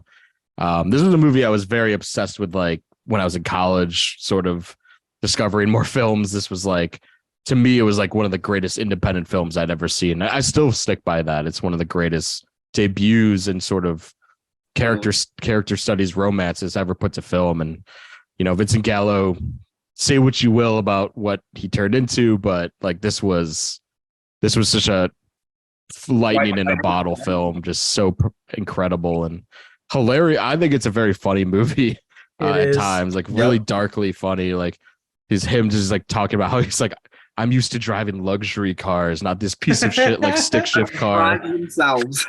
Like right after she kidnaps Christina Ricci, it's just like, what am I watching right now? But I'm it's just so infectiously directed and acted. You're just along for it, and just so many revealing things. Like one of the most revealing movies about any person, actors ever. So totally agree with everything you said too. It's just such a perfect film. Absolutely. I feel really lucky that I got to see Buffalo 66 in 35 millimeter this year. And that's amazing. It's one of the best movie experiences I had in quite a long time, because everybody was so into the film, and like luckily everybody was laughing like during the times I would expect them to laugh. So it was just a great time overall. Like during the spanning time sequence, I was dying to the point where I couldn't fucking breathe. It was so funny. We're in here spanning time. Spanning time. I don't want to waste another $1. Yeah, dude, I really love that film. I don't think I've seen it in like 3 years or something, but yeah, it's been a while. But I really, really love that film. I'm glad you picked it, Mike, because I think it's awesome. Yeah, and that sequence, and then we get the third act with that song by Yes, but I don't want to give away to spoil it, but that song in particular, like I already loved that song. Like that was a song that I knew like for years before I even saw that film, and I really loved it. So, and it's so crazy because like I would listen to that song and I thought to myself, oh, this would like I even thought to myself, I was like, well, I think one day I could try to like get the rights to this and like use it in a film or something. I think it'd be really cool. And then I watched this, I'm like, oh well, fuck, there it is right there. Gallo beat you to the punch. Oh yeah, damn. But it was like he used it so well. Like he used it to like the most of its potential, and I extremely admire him for that. Like he used it so fucking well. Like the sound of the song is blended just so incredibly well with like the visuals, and yeah, just really, really great stuff. The energy of that scene is fucking insane. Yep. Like, it really gets you like, I don't know, pumped. Yeah, it really does. The visual style of this movie is incredible. Like Gallo always talked about how he was influenced by like Ozu films and like German expressionism and stuff. Like it's a really visually just pleasing movie on, in terms of the look of it, and like what Mike said, the film grain and stuff. Also, like if you guys haven't seen the video of Vincent Gallo talking to the critics about this movie, it's one of the funniest Vincent Gallo things ever, because he's just obliterating all these critics who didn't like the movie and just like going after their personal lives and everything. It's so funny. What? I gotta watch that. Just search Vincent Gallo versus the critics on YouTube. You will not be disappointed. By the way, his whole feud with Roger Ebert. Oh my god, yeah, for the Brown Bunny, yeah. He wished cancer on Roger Ebert, and his wish came true. Like quote unquote, put a hex on Ebert. Holy fuck, he's a witch. Yeah. Vincent Gallo's a fucking witch, dude. They made up, I think, later on, but yeah, it was like so funny. Um, yeah, great movie. Yep. I feel like we all advocate for it pretty hard, so Yep. I foresee good things happening for it later on. Blair, what's your number 3? So for my number 3 pick, I think I am gonna go with probably the most wholesome of our picks. So this is Funny Games by director Mikel Haneke. Hell yeah. I love that film. You actually tricked me. I was waiting for something wholesome. Oh, really? I was like smiling. Yeah, I was like, oh. No, well, this is a film by my favorite director. So there's anybody who knows this movie knows there's 2 versions of it, and for a while I did prefer the remake, also directed by the same director. But after watching both like more than twice, I definitely think I prefer the 97 one, just literally based off how insanely visceral this experience is. Like the 2 performances by the parents in this film, they're gut-wrenching. Like I can't, that is an understatement. Like the fucking faces they make and like the way they're genuinely terrorized is like really hard to sit through. And I love anxiety-inducing movies like a lot. Those are like my favorite. And honestly, the first time like you see the eggs scene like play out, I was intensely uncomfortable. Like I was just like, God damn it. And obviously the film just spirals from there. Like it just completely like sets you up for something normal and then just goes down this really deep dark path of just like toying with this family and also toying with the audience. A lot of people don't like this movie because they feel it's kind of preachy. Personally, I don't feel that way. I definitely think that the director had like something he really wanted to say in a very abrasive way. But I don't personally think it's like saying, hey, stop enjoying like violent movies. To me, it's kind of more like a thought exercise or like some kind of like way to get you to think of how you kind of enjoy movies, especially violent movies, because he's right. You watch a movie like Scream or some shit, and it's like you're kind of just having fun with, at the end of the day, people getting fucking sliced and murdered. But this is like done in a way where you're like, unless you're a fucking like psychopath, you do not root for the fucking villains of this movie. Like you just want to see the suffering stop. And I mean, I don't necessarily want to spoil it, but it doesn't really end on the happiest of endings. This movie is pretty much the definition of unforgiving. And obviously it's famous for not having that much even at all. Like there's like practically no on-screen violence, but yet it feels like one of the most violent movies you've ever seen because of how well the direction and acting is. It's pretty much up there in like in the conversation of like Solo and stuff, when in terms of being like the most disturbing films.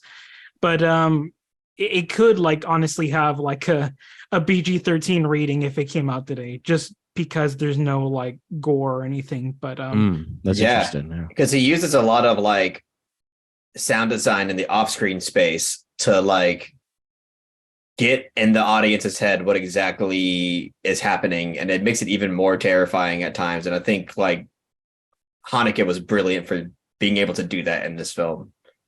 Absolutely. And there's like one sequence in particular that, from a filmmaking standpoint, it's like insane.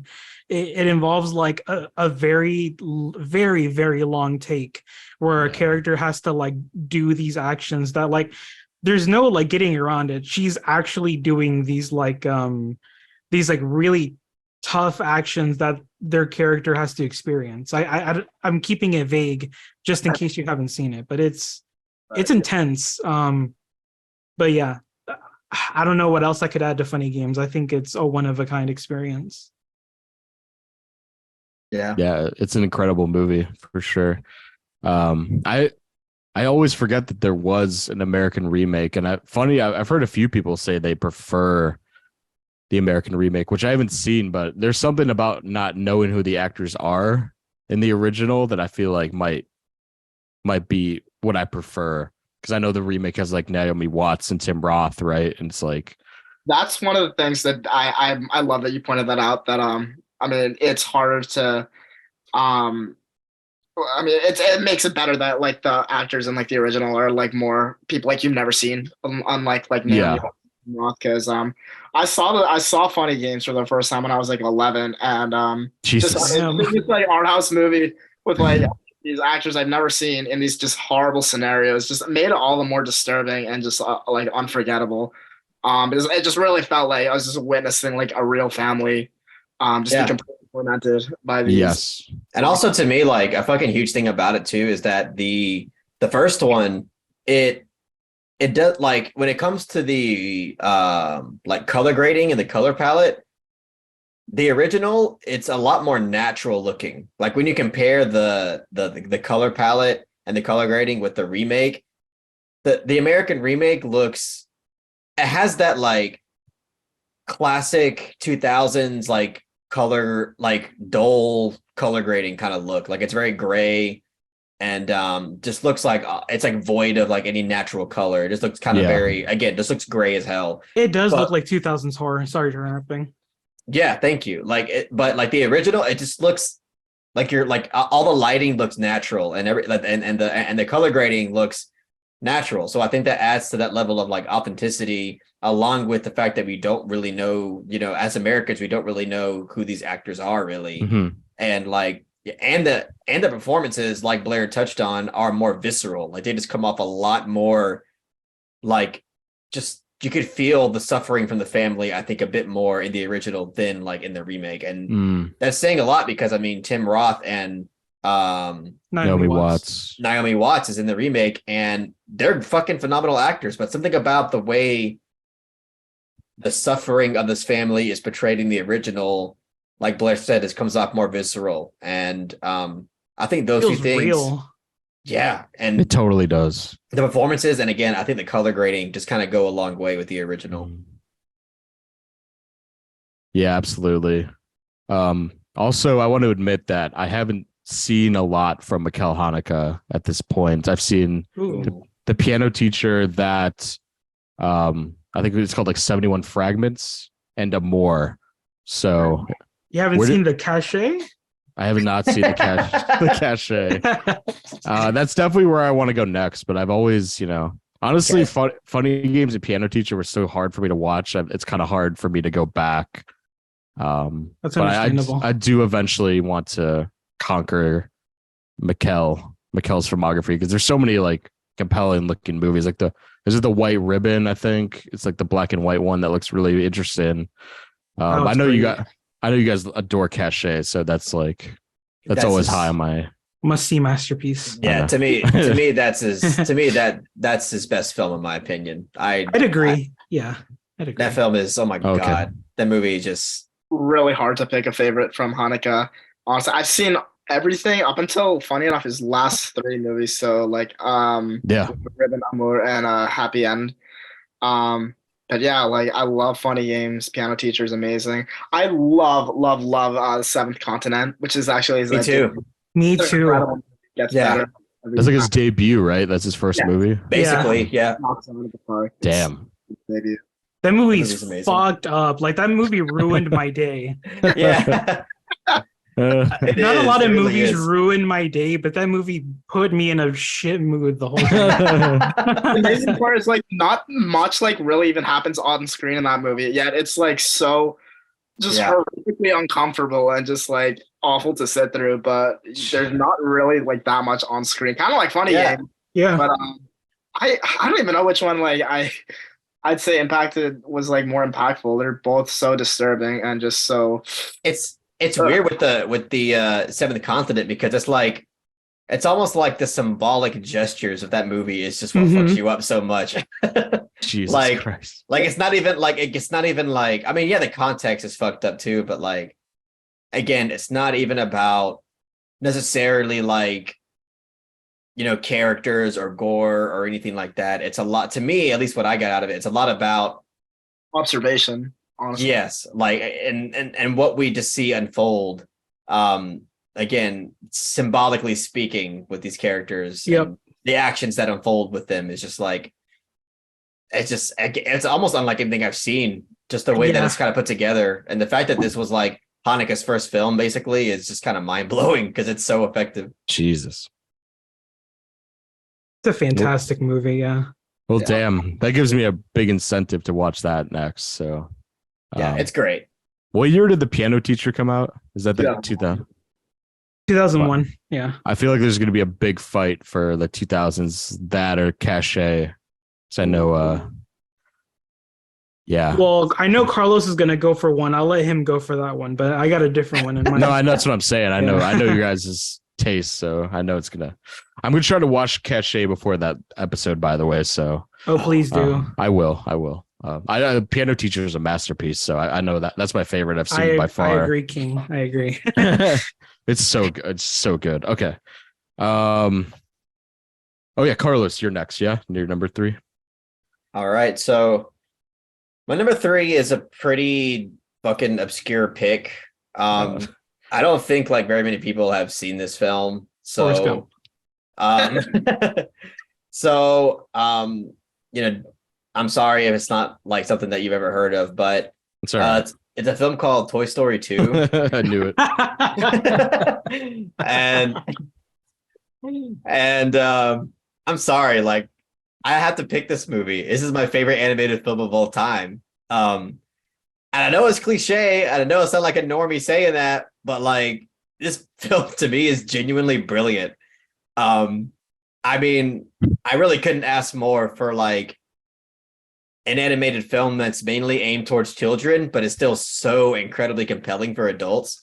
This right here is just like the masterpiece of that. I mean, what can I say? I think it's perfect in every way. I just love like all of the themes, all of the character arcs. The animation is really great, especially in comparison to the first one. A lot of people kind of dog on the animation of the first one, which I get. But it is early on, in the 90s. It's kind of understandable why like computer animation wasn't at its best at the time. But like, to me, the animation in Toy Story 2 still holds up pretty well. It's really Very great. well. Yeah. I mean, the humor is fantastic. The new characters that are incorporated into the film, like Jesse and Bullseye and Stinky Pete. The prospector Stinky Pete. They're all wonderful characters, and they all have their place in the story and the themes. That the one sequence with Jesse's song, it is Oh the my most God. devastating song I've ever heard. Almost devastating sequence that I've seen in any animated film, really. I'm with you. God, and so good. It's just, I mean, all I have to do is hear like the first piano notes, and I'm already in tears. Me Like, too, man. Same. it's just, it's so hard. It's just a beautifully heartbreaking sequence about a lot of things. It's, I mean, in one way, it's about how we all grow up and abandon the things that we used to love, and another way, it's about, it's a whole other layer to it, and like trying to imagine what those things that we abandoned, what if they could feel that. And it's just, oh my God, it is so fucking heartbreaking. But so beautifully done. Just, I love that sequence. So good. But yeah, again, like overall, I just think like in terms of narrative, in terms of humor, in terms of animation, in terms of incorporating new characters into the mix, it's just all masterfully done. And again, I think this is like the earliest memory I have in a theater as well, as I mentioned earlier. So, this is, I mean, in a way, I guess it's a personal pick, but at the same time, I feel like objectively speaking, I think it deserves a spot here. So, I'll stop talking about it, but I love Toy Story 2 to death. That's why it's number 3 on my list. I just want to point out, only on this podcast we can go from talking about Mikkel Haneke, Toy Story 2, in such a seamless fashion. So I think it's a base pick. I think it's a base. No, it's my favorite Pixar movie. So I'm overjoyed that you brought it up. honestly was like heavily considering putting it on my list, and I saw you put it on, and I felt vindicated.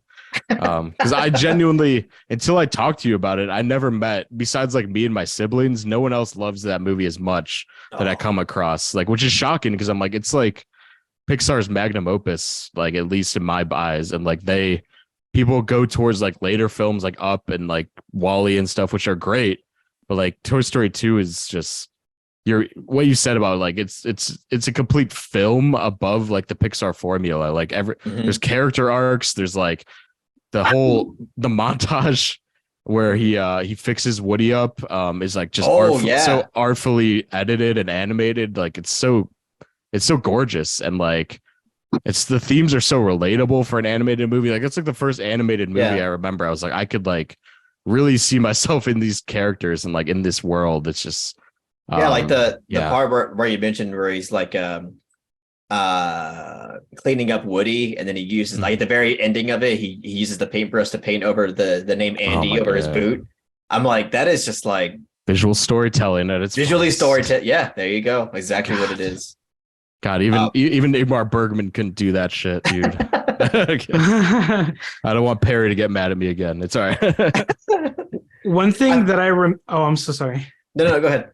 One thing that really sticks out to me, even as a kid, and like to this day, is that third act of Toy Story. It becomes almost like a Steven Spielberg like action film at the airport. Like that scene, those sequences really stick out to me. How it's like Indiana Jones at the airport or something. Yeah, like using the conveyor belts and like the luggage bags as like all these obstacles and stuff. Like it's really fun. I love it so much.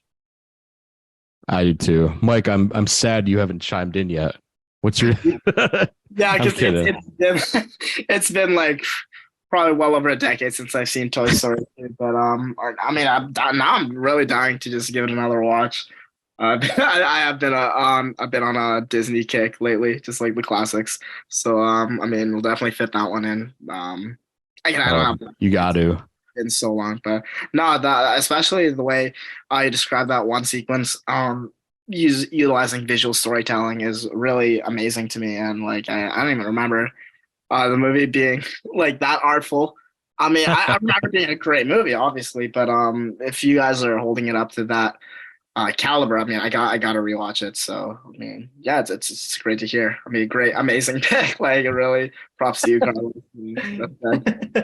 Thank you. It's been I'm just relieved because it's been a long journey of me trying to convince my friends that love Pixar too that it's the best one, and now I feel more vindicated because it's on the podcast. And yeah, I don't think I have like a definitive like favorite Pixar, honestly. So I mean, that probably is the best. I mean, if it's you guys are holding it up, that it's canon now. Yeah.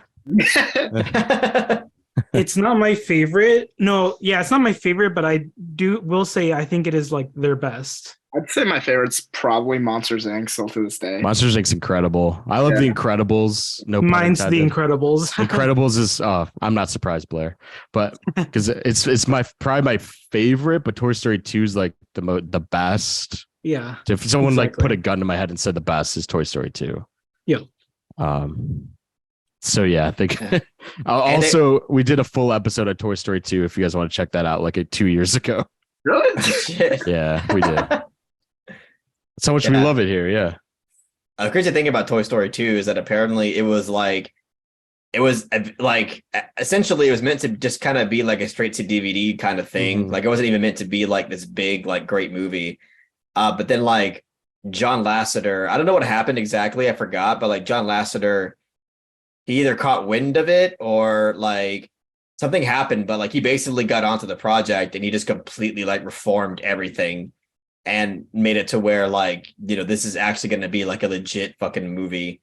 And he turned like a straight to DVD kind of bullshit movie into like one of the most amazing sequels you've ever seen. It's true. Yeah. You can imagine if that did go straight to DVD, like God, like a movie of that caliber, that'd be shocking. And that means like, if that was the case, that means we would have never gotten probably like Toy Story 3 or Toy Story 4 or anything like that. Yeah. Do you want them to keep making Toy Story movies? Or Fuck should no. should they hang it up? Please God, no. I'm Yeah, no, down. I'm down for it. I don't give a fuck. I don't mind. They'll be pretty good. I like Toy Story 4 more than most people do, so I don't Same. care. It's not a great movie at all, but like I'm a fan. I think don't it's a even great remember movie. the last like current. I own it on Blu-ray. I you know what? I'll say it's great too, Carlos. I'm not a Hell fan, yeah. personally. I think it's great. I mean, that's fair. It's not as good as any of the previous ones, but it's still a great movie. Yeah, shout out to Josh Cooley. What a visionary. I'm a fan. I'll say. Hell yeah, Josh Cooley. Props for me. All right. Love that we got to talk about that today. I'm gonna do my number 3, and it's good to go based off Toy Story 2 because I also have like a family oriented film here. Definitely one that young kids will like more than us, but fuck it, I gotta bring it up. It's Michael Mann's Heat. That was a joke. Nice. We all did the fake preamble, so I had to do it. No, man. I mean, Heat. What else do I need to say? I'll keep it short. I think it's one of the best crime epics in American history on film, in my opinion. I think it's Michael Mann. To my knowledge, like he has a hard time getting films made, and like this film was like this film did not do as well as he had hoped, which is like so shocking to me. And the apex of like two of the greatest actors of their generation coming together. And it didn't like do gangbusters. I don't know how that's possible, but to me, like that's like two of the most underrated performances in their filmography. I think they're both magnificent in that movie. And I think people that love the movie put them to that regard, but I think Pacino and De Niro Pacino's so coked out and crazy that it's like, it's hilarious. It comes full circle to being hilarious at times. And it's just he just takes so many risks as an actor, but like on the flip side, like De Niro is so calculated and cool and kind of like menacing. Like the polar opposite sort of tones just clash so perfectly. It's just such a satisfying, like you were saying with Toy Story 2, like the character arcs in this movie are so perfectly encapsulated towards the end. But everything about this movie, like I think shooting on location in LA, it's like the way he shoots LA is just so gorgeous and like memorably just so Michael Mann-esque, and you know, kind of like the blue tints and the digital filmmaking is just so perfect. Has maybe the best shootout in cinema history, downtown LA shootout after the bank robbery goes wrong. And like I was saying with sound design with Twin Peaks, like it just shatters your eardrums. And yeah, like movie, but that shootout is freaking incredible. I've seen it like over. You saw it on Watch Mojo or something, I'm sure. The greatest shootouts in film. But even the ensemble, like John Voight, Val Kilmer, and Danny Trejo, and all these people, and William Fichtner, it's just the definition of a crime epic, in my opinion, like in the likes of Scorsese and Coppola, and uniquely Michael Mann's vision. And it's a movie that I watch probably once a year, and it's like it never ceases to amaze me that he pulled off such a daring, ambitious, and just I always just come back to this movie, just such a satisfying watch every time. And like the ending is just so magnificent. And you know, it's long. You truly feel like the weight and the emotions come full circle in this movie. And of course, the coffee shop scene. How did I not mention that? Like one of the greatest pieces of conversation ever put to film, and like really where reverse shot becomes like an art form. You know, when to cut to each of them, when to cut to a wide shot, and the dialogue is just so profound. So yeah, the family oriented movie Heat is one of my favorite movies. What do you guys think about it? I shout out to Bill Griff, because he pushed me to watch this movie for honestly like a year straight. Every single time I was like, what should I watch tonight? He would always reply Heat. And finally this year I pulled the trigger and watched it. And yeah, nice. I fucking love this movie a lot. Pacino's performance in this movie is one of my fucking favorite things ever. He's insane in this movie. Yep. And obviously Robert De Niro is no slouch. He kills it too. Those two are like what make the movie for me. Like obviously all the action elements, which like they're kind of far away from each other, but they're so memorable. But the character moments between those two are genuinely like what make the film for me. Totally. What's Al everyone's Pacino's- favorite Pacino quote from the movie? She got a great ass. Obviously. That one with the TV where he's like, you can, Oh yeah. so, you can can't ball fucking my watch. wife. Yeah, You Watching can't watch TV. my television set. So good. I love when he's talking in the very beginning when he's interrogating someone. They're sitting there like, give me everything you got. Just screams out of nowhere. And they're like, what the fuck? It's just like the perfect coked out Pacino energy brought to this movie. I've only seen it once and I liked it. I wasn't like that fucking huge on it, but I feel like I need to watch it again. I feel like I have a lot of fun with it if I watch it again. You have to. Please do. But I'm yeah, surprised this made it. Sorry. I forgot the one quote from him, but it was, I don't want to quote it. I'm going to butcher it because I don't even remember what the fuck he said, but it was like a Pacino? part. Yeah, Pacino. Yeah. It was like a part where I don't know what act it was, but he went out. He's like, they're like looking for Robert De Niro and like his fucking gang I know, or yeah. whatever. And he's like, he like knows that they're like looking at him from like afar. And he's like, I forgot what he said, but he's like, you're looking at the FBI or something like that. I forgot what he The said. LA Police love Department. Yeah, that's what it was. Yeah. Yeah. That's such a great scene. At that point, he's like losing his mind. He hasn't slept in like 5 weeks, probably. Yeah, They're looking at us. that's what it is. Yeah.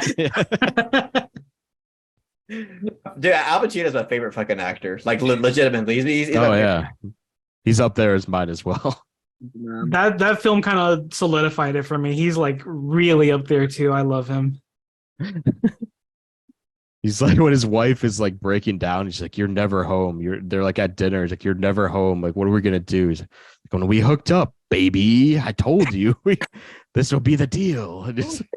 You can't talk normally in any conversation. He just has to bring some sort of affectation or whatever. But It is crazy too, because like the first half of his career, he's like very different with his performance. Like, I mean, not completely different, but like yeah, as he gets older, he gained more of like a raspy like voice.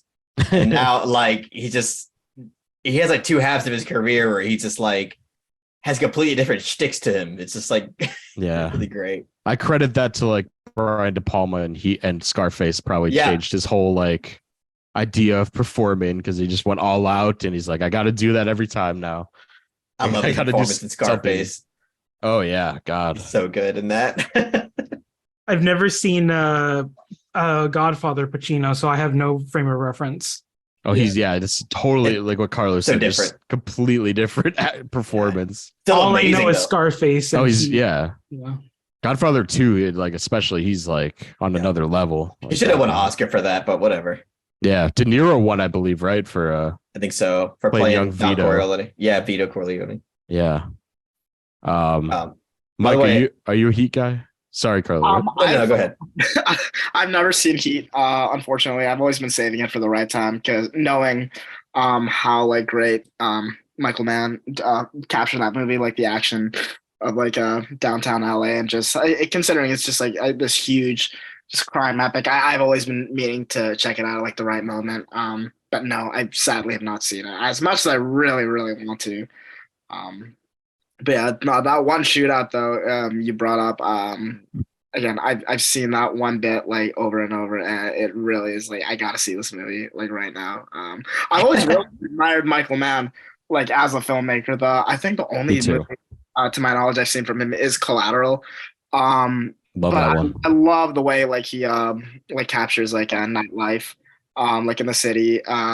He's a Oh, very visceral filmmaker in terms of like capturing like action. So definitely a movie I want to get on like ASAP.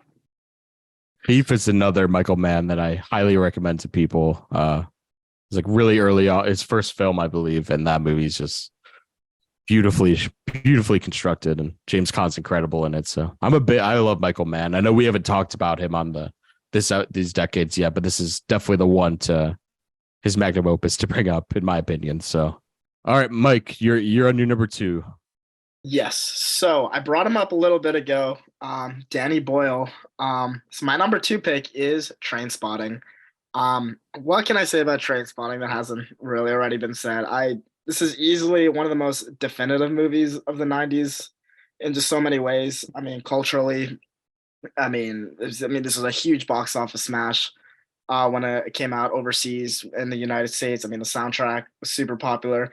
But to me, I mean, Trainspotting is it's really a movie that's gotten better over time. I've had probably over a decade to sit with this movie. This is one of the earliest movies I saw in like my film journey, and it's one that I come away every time just getting something new, um, and just really just constantly having my mind blown by this movie, by just how timeless this movie's themes of like addiction are. It's a movie that is it's very 90s. This is a very, very 90s movies, but this is a very timeless movie, I think, in its themes. Um, but it's done with so much style that I think Danny Boyle, while he's made some like really like awesome movies over the course of his career, I don't think he's ever captured better. In Trainspotting, I mean, this movie, his direction in this movie is freaking crazy. Like some of the sequences in this movie have really just been burned into my memory forever. I don't even know like where I could start. I mean, the one that always comes to mind is the scene with Perfect Day, which I think is one of the best instances of Danny's direction in this movie. How creative and just how mind bending this movie is for a movie that really is very dark and captures, I think, like really the horror of drug addiction in a very respectful way, in a very tasteful way. Um, but also in a way that's just it's very, very fun, just like very like explosive. And again, I this is such a special movie to me that I always just get something new every time. The cast is really just brings this movie to another level, particularly Ewan McGregor, which I don't know if it is my favorite performance by him. It almost certainly is up there. But I think he does such a good job in this movie. He's so committed to like a lot in this movie, like physically, mentally. I don't know. I mean, like how this movie, how what his experience was on this movie, like behind the scenes. But he puts so much into this character of Renton that is just so unforgettable. Just goes through just so much over the course of just like 90 minutes. And that's another thing I love about this movie. This movie is like unbelievably well paced. Um, and quite a bit happens in the movie.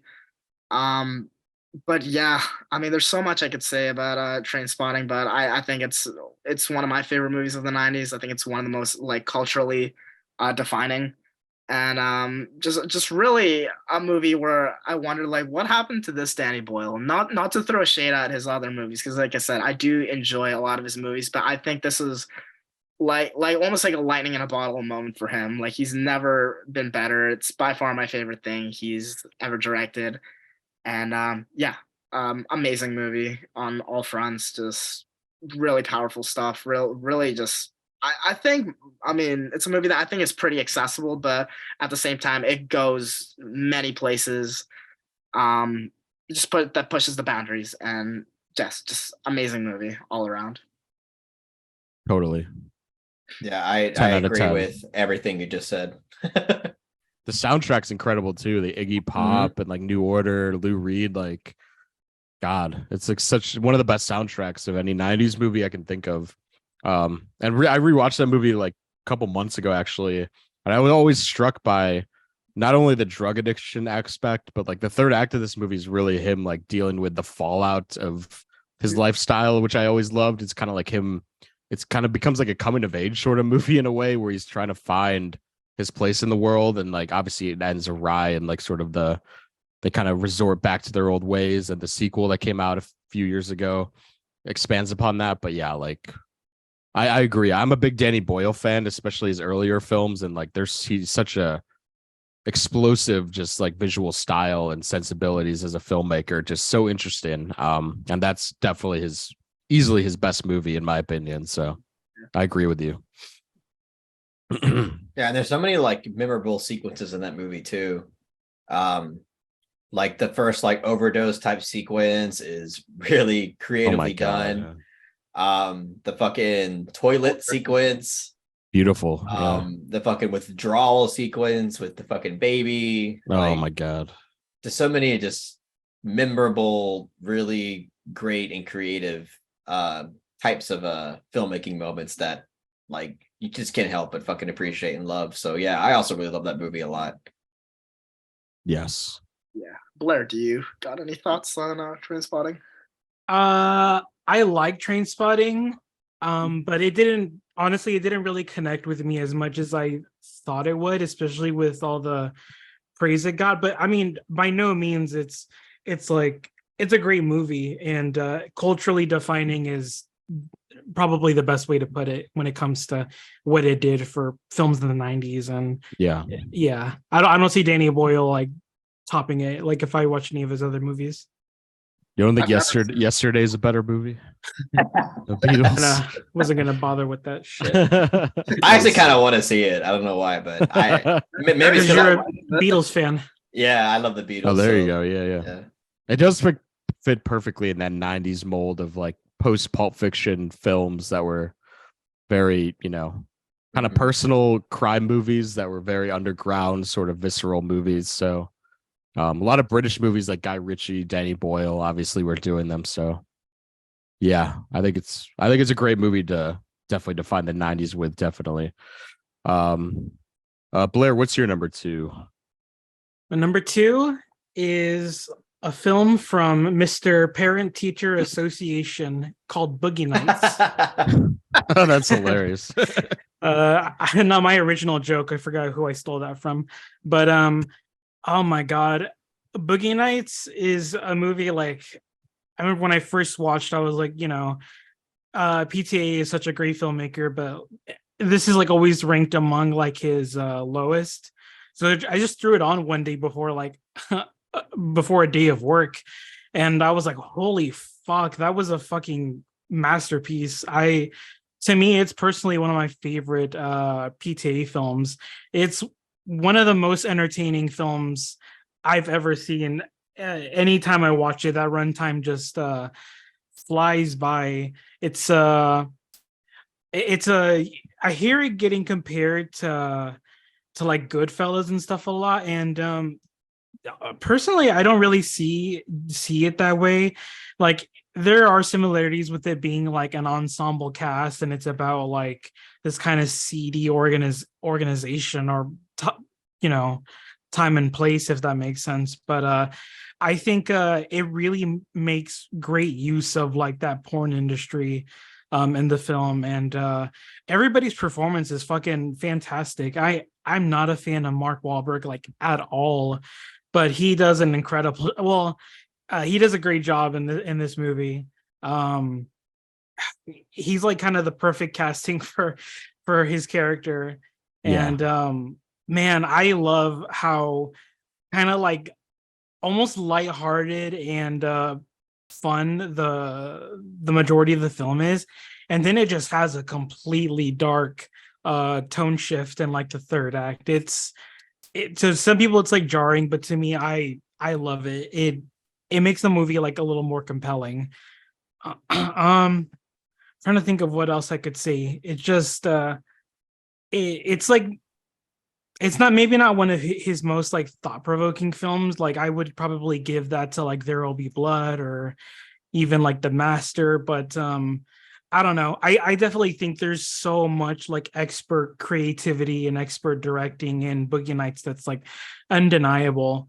And I wouldn't fault anybody for having it as their favorite PTA film, because this movie is it's so entertaining, it's so funny, and it's expertly crafted, in my opinion. That ending scene, or it's not the ending scene, but that sequence with like Jesse's girl and the fucking the drug Alfred Molina, Alfred love Molina. that moment. Sister Christian. It's so great. There's so many like layers to what makes that scene work. It's beautiful. Yeah. Truly. How do you guys feel about Boogie Nights? Amazing. Love it. Love it. I adore it. I think anyone's PTA's favorite anyone's favorite PTA could be any of his films, besides Hard 8 maybe, or Inherent Vice. And Boogie Nights for a while was my favorite movie. my favorite PTA movie. It's kind of shifted, but I still everything you said, I totally agree. It's just how infectious and high energy it is in the first 2/3. I just love, and it's just so fun and lighthearted, and uh, the camera movement, the one takes, and the soundtrack, everything, how it culminates is so perfect. And then getting really dark in the third act. Like I saw that movie really early on in my film watching days, and that was like a really shocking like twist of tone. Yeah. So totally, I adore Boogie. Yeah. I could say so much more about it, but for time's sake, Yeah, it's for sure. incredible movie. Yeah. Yeah, I remember that. There's like this one like cross-cutting section where the tone gets really fucking dark, and I was like, Yeah. whoa. Some of the best cross-cutting ever. My Yeah. God. Like, between like 3 different plot lines going Yep. on. It's like, God. Just really great filmmaking. Burt Reynolds and Julianne Moore also, I gotta say, are just fantastic in that movie. He got Oscar nominated for that movie too, which I don't know if a lot of people remember, but they absolutely deserved it. I mean, especially Burt Reynolds, such a rest in peace. But, Rip, yeah. Well, now like fucking Mark Wahlberg is ashamed of this movie because he's a little bitch, really, little pussy ass bitch, Little pussy ass bitch. I don't That's fuck why- with you. That's why I was like Mark Wahlberg's really great in the film, but no, Burt Reynolds and Julianne Moore are by far my favorite performances of the film. Oh yeah, John Yeah. C. Reilly, I love in this movie too. He's great, yeah. His Philip Seymour sidekick, Hoffman. Phil William H. Hoffman. Macy. William Macy, Don Cheadle, like everyone just comes to life in this movie. So, and I credit that PTA script is like one of the best like early scripts of any filmmaker that just like gives any actor so much to pull from. And like we're saying with like character arcs, like this movie is some of the best fulfilling character arcs ever in any movie I could think of. You know, like when the Beach Boys song is playing at the end and like you see everyone's life kind of like shifted or stayed the same. It's like, it just brings chills to my body thinking about that ending. Mhm. I'm a star. I'm a star. I love it. I'm going to talk about PTA definitely more in the 2000s. I'm sure we all will. He made many masterpieces later on, but Carlos, what's your number 2 for the 90s? All right. So my number 2 is a film that really I should shout out Blaire because he was pushing me to watch this film before I even knew who this director was or what this film was or really anything. And it's a film called The Celebration. Oh, nice. Yes. Yeah, this film rocked my socks off. Thomas Vinterberg now, I mean, at least with the film, I mean, Another Round, which is like his more recent work. But you know, especially with The Hunt and now and The Celebration, he deals with such like heavy and mature content in such a delicate and nuanced way that I just respect so much. Like here with The Celebration specifically, it's about abuse. I won't tell you like exactly what abuse it is for those who haven't seen it yet, but it's basically a film that's about abuse and kind of explores in depth as to why victims of abuse are silenced. And it's part of the Dogma 95 movement where, you know, filmmakers like Lars von Trier and Harmony Korine and obviously Thomas Vinterberg, they were using basically like bare bones filmmaking. Like they couldn't use like any kind of like production value really. They had to make a film out of bare bones equipment.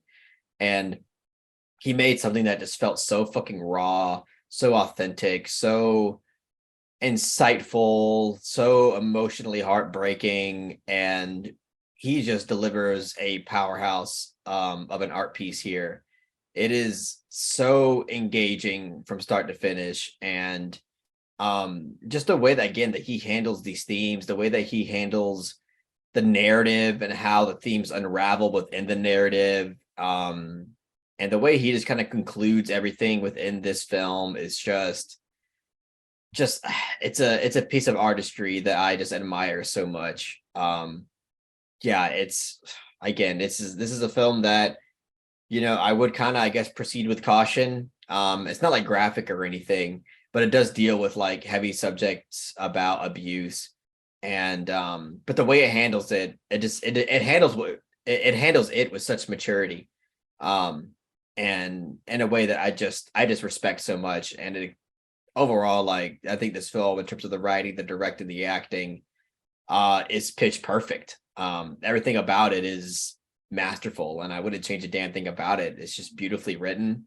I love the way all the characters are woven throughout the narrative, and it's just a fucking brilliant film overall. It's just such an impactful and emotionally moving piece of filmmaking, and I can't recommend it enough. So yeah, that's why it's number 2. I love this film so much. You know, I watched this for the first time a few days ago. Because I knew we were gonna, so we were at least gonna bring it up in this episode. So, and I agree with everything you said. I was blown away by this movie, and the stylistic choices were so the editing choices were so crazy and experimental, but and like the way things are revealed about abuse and like childhood trauma are so profound in this movie, and just stick with you. Like there's character moments that just stick with you for a long. It's only been a few days, but I just can't get out of my head. Yeah. And yeah, I agree. Thomas Vinterberg is one of, in my eyes, one of our greatest working filmmakers. Based on every movie I've seen from him now, like the 3 we've mentioned are all perfect movies in my opinion, and like 10 out of 10 masterpieces. So I agree. I think it has a rightful place on your top 5. I didn't bring it up because I knew somebody else was going to bring it up. But yeah, Celebration goes so fucking hard. It goes hard. Weird Criterion cover, but you know, yeah, I kind of dig it. Yeezus. The Yeezus cover. That's so good. The fucking menu screen has "I Am a God" playing. 808 just blare in when you push play. Black Skinhead plays in the credits.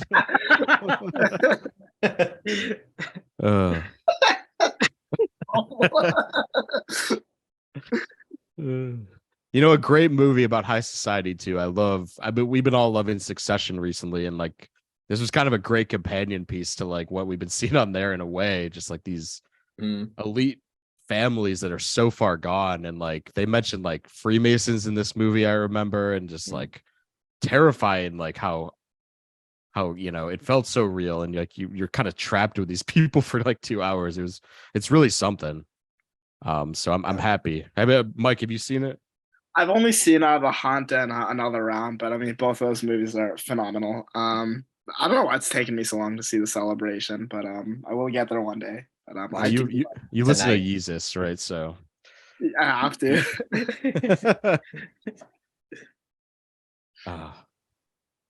Okay, that's your number 2. I'll do mine really, really quick because Mike already brought it up, which is Taste of Cherry. I don't have much more to add. I think you summed it up perfectly. But I always loved what Agnes Varda talked about this movie once really briefly, and she said the desire to die is so hard to portray on screen, and kind of encapsulate all the emotions that one must go through before a suicide. And I feel like that movie, someone like Kiarostami, who's so meditative and kind of just intimate with his subjects, like I feel like that's the perfect filmmaker to tackle that sort of subject matter, like you said. And Kiarostami's always been labeled as the driving filmmaker, you know, someone who depicts characters within the confines of their car.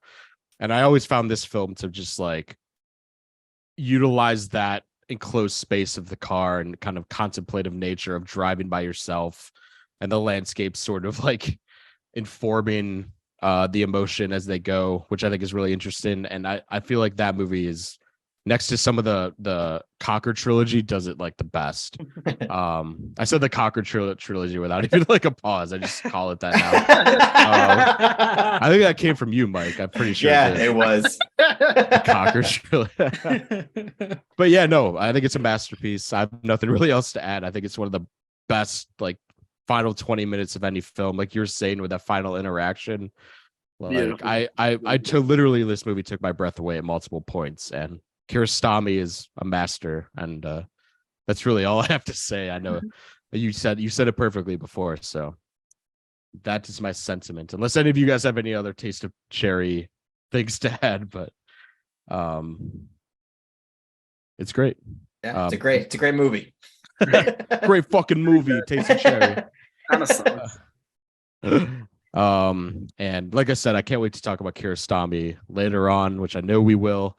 But Mike, Yes. your numero uno film. My numero uno is a little unknown indie movie called The Shawshank Redemption. Is it A24? I never heard of it. Is it a neon release? Nah, but I freaking love this movie so much. And I mean, I know, there's not really much more I can add to the decades, of reflection and adoration this movie has had. But me personally, The Shawshank Redemption is pretty much like the epitome of, like, I'd say, like, a perfect movie. I won't say, it is the greatest thing I've ever seen in my life, but it is, in terms of, my own film experience, this is one of the closest movies I can think of to just, like, being completely flawless, just on every facet possible. The performances in this movie, and, like, especially, like, Morgan Freeman's narration, are just so like freaking flawless. Like, there's not a weak link in this cast. Like, everybody adds something to Andy Dufresne's journey throughout this movie, which spans a really long freaking time. But there's not, like, a single moment in this movie that doesn't have some sort of significance, or that doesn't add to the this movie's message about, like, hope. And it's incredible. From, like, Brooks to Tommy, like the warden, like, everyone just brings so much to this movie, and so many just unbelievably amazing moments that are just rank among some of my favorite sequences in movie history, like Brooks's monologue, or like the last couple minutes of this movie are just so good, just so emotionally breathtaking. Frank Darabont's direction in this movie, this most recent viewing I had, which is like about a month or two ago, I just casually watch this movie like every couple of years, and it really is like the gift that keeps on giving. I've had like many years to kind of sit on it. Just really amazing. And Roger Deakins obviously did the cinematography too, so this movie looks immaculate, and so many just beautiful takes. Just really brings the setting of the Shawshank prison to life so well. It is horrible and it's super ugly, but Frank Darabont brings just so much, like, humanity and just light in this just awful setting that I think is super admirable. And it just makes me really sad that Frank Darabont kind of, more or less just, like, quit filmmaking. I'm not sure. The only other movie I have seen from him is like The Mist, unless I'm blanking on anything else. But I Green think Mile was one. Green Mile. I haven't seen the Green Mile, unfortunately. Oh. But no, his vision for this movie, and, like, the way he just captured these emotions and, like, this message is just really just a complete triumph, in my opinion. And yeah, it's my favorite movie of the '90s. I personally believe it's the best. Yeah, not much more I can add. Just amazing movie, just brilliant movie, just on every single facet, in my opinion. Nice. My personal favorite scene of that movie is the opera scene when he locks the guards in the bathroom, and they're all kind of like, I like honestly tear up just thinking about that, just like, because there's an amazing crane shot of, like, everyone listening to the music, and it's like, holy fuck, just God, it's just a beautiful movie. It's my shout out to my mom. That's her favorite movie of all time. So I definitely have a special connection, because, like, we watched that movie all the time growing up, and I still love it. So I'm happy you brought it up and you're so passionate about it too. Yeah, we actually recently watched and discussed that film in my Discord, which $5 a month, by the way. You can join Discord. But yeah, it was a blast talking about that film, because I hadn't seen it in so long. And when I rewatched it, I was like, damn, yeah, I completely understand why this movie is hailed, like, as highly as it is. Yeah, I love the Shawshank Redemption. Everything that you said, Mike, I completely agree with it. It's fucking awesome. Yep. Blaire, are you a Shawshank? I think it's a really good movie. Cool. You didn't want to see it for a while, didn't you? Like I remember that. You're putting. Well, Perry was the one. Okay, so Perry we had like a movie night together IRL, and yeah, I was pretty happy for that experience because I got to watch it with a good friend of mine. But I mean, like, you know, I think it's a good movie. The whole like hail, I don't know. It's like people really love it, and I'm like, I'm happy for them. I'm just like, you know. Damn, you're never gonna be invited to the IMDb party that I'm throwing. The top 2000s of all time party. The top two. We're gonna watch all of them, dude. Go through all the Christopher Nolan movies. Yeah, Inception. Inception number 5. Like, is that number 5? Holy no, shit! it's like top 20 though. I think The Dark Knight's like number 5, right? Yeah, it is. God, what a What a shit show. that website should be like Burned put on a out. flash drive and burned in a volcano or something. What a joke! like in the Lord of the Rings, they just need to take a trip to a volcano. It's to done. Show that in there. We gotta get Elijah Wood to do it for us. Oh man, I love Loki. I love the movie. I'm not, but I could see it is one of the most talked about movies ever made. I'm not trying. Yeah, I'm not trying to like invalidate anybody's experiences. That's why I'm just like, yeah. I mean, it just didn't connect with me as much as everybody else. Yeah, it's just totally fair. Carlos, you looking for the Blu-ray? I was looking for a Blu-ray, but I can't find it, so I'll save it. I got it. Look at that. Oh yeah, I have a really cool Blu-ray. I don't know where the fuck I put it, but yeah, but it has like a cool booklet and shit with it. Oh hell yeah, the digibook. Yeah, I got this like fucking Walmart brand cover here. Shawshank. You can barely even see it, but I bought mine like $5. Yes, I think so. Yeah, mine's the same cover, but it's digibook. But it's a digibook. Yeah. Yeah. Frank Darabont, I don't know what the hell happened to him, but like I'm pretty sure The Mist was like the last thing he ever directed, and that was 2007. Just crazy. I really liked the style. I mean, while he was around, I mean, definitely got a little bit more rough around the edges. I like The Mist, how he went more handheld, but I like his really like raw approach to like just like human drama. I think he had a very distinct style, and I mean, hopefully one day he'll come back, but I don't think that's gonna happen. Sadly. But yeah, great pick. Blair, what's your number 1? I'm guessing it's not Shawshank.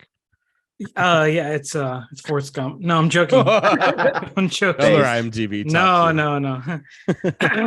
My number 1 is I'll preface by saying I'm not necessarily saying it's like the best movie of the 90s, but I think it's amazing and it's definitely like my favorite. So it's Satoshi Kon's Perfect Blue.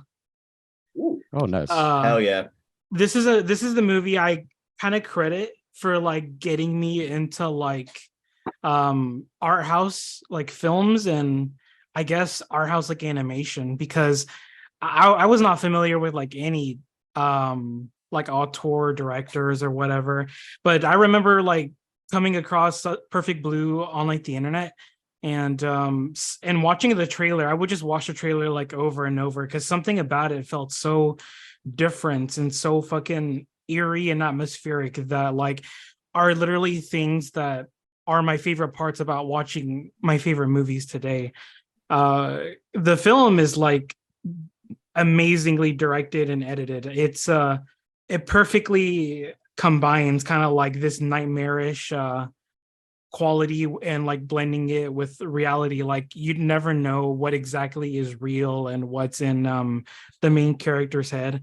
For those of you who don't know much about the movie, it's just about this Japanese pop idol who's retiring from her career, and she has this like crazy obsessive stalker who kind of is just unhinged basically and following her around, and it's how the main character is just like paranoid about the whole ordeal, and it just like kind of distorts her reality basically. It kind of has like a pretty eerie parallel with a real life case. Like I won't get too much into it, but it involves like Bjork. There's a scene. Well, there's a real life incident with Bjork and her getting mailed like a fucking bomb, and that has like a parallel in this movie. It's pretty fucked up. Yeah. Basic point saying is like this movie has like a lot of like real life stuff where like how fans can get fucking this crazy parasocial relationship that can be dangerous if not like checked.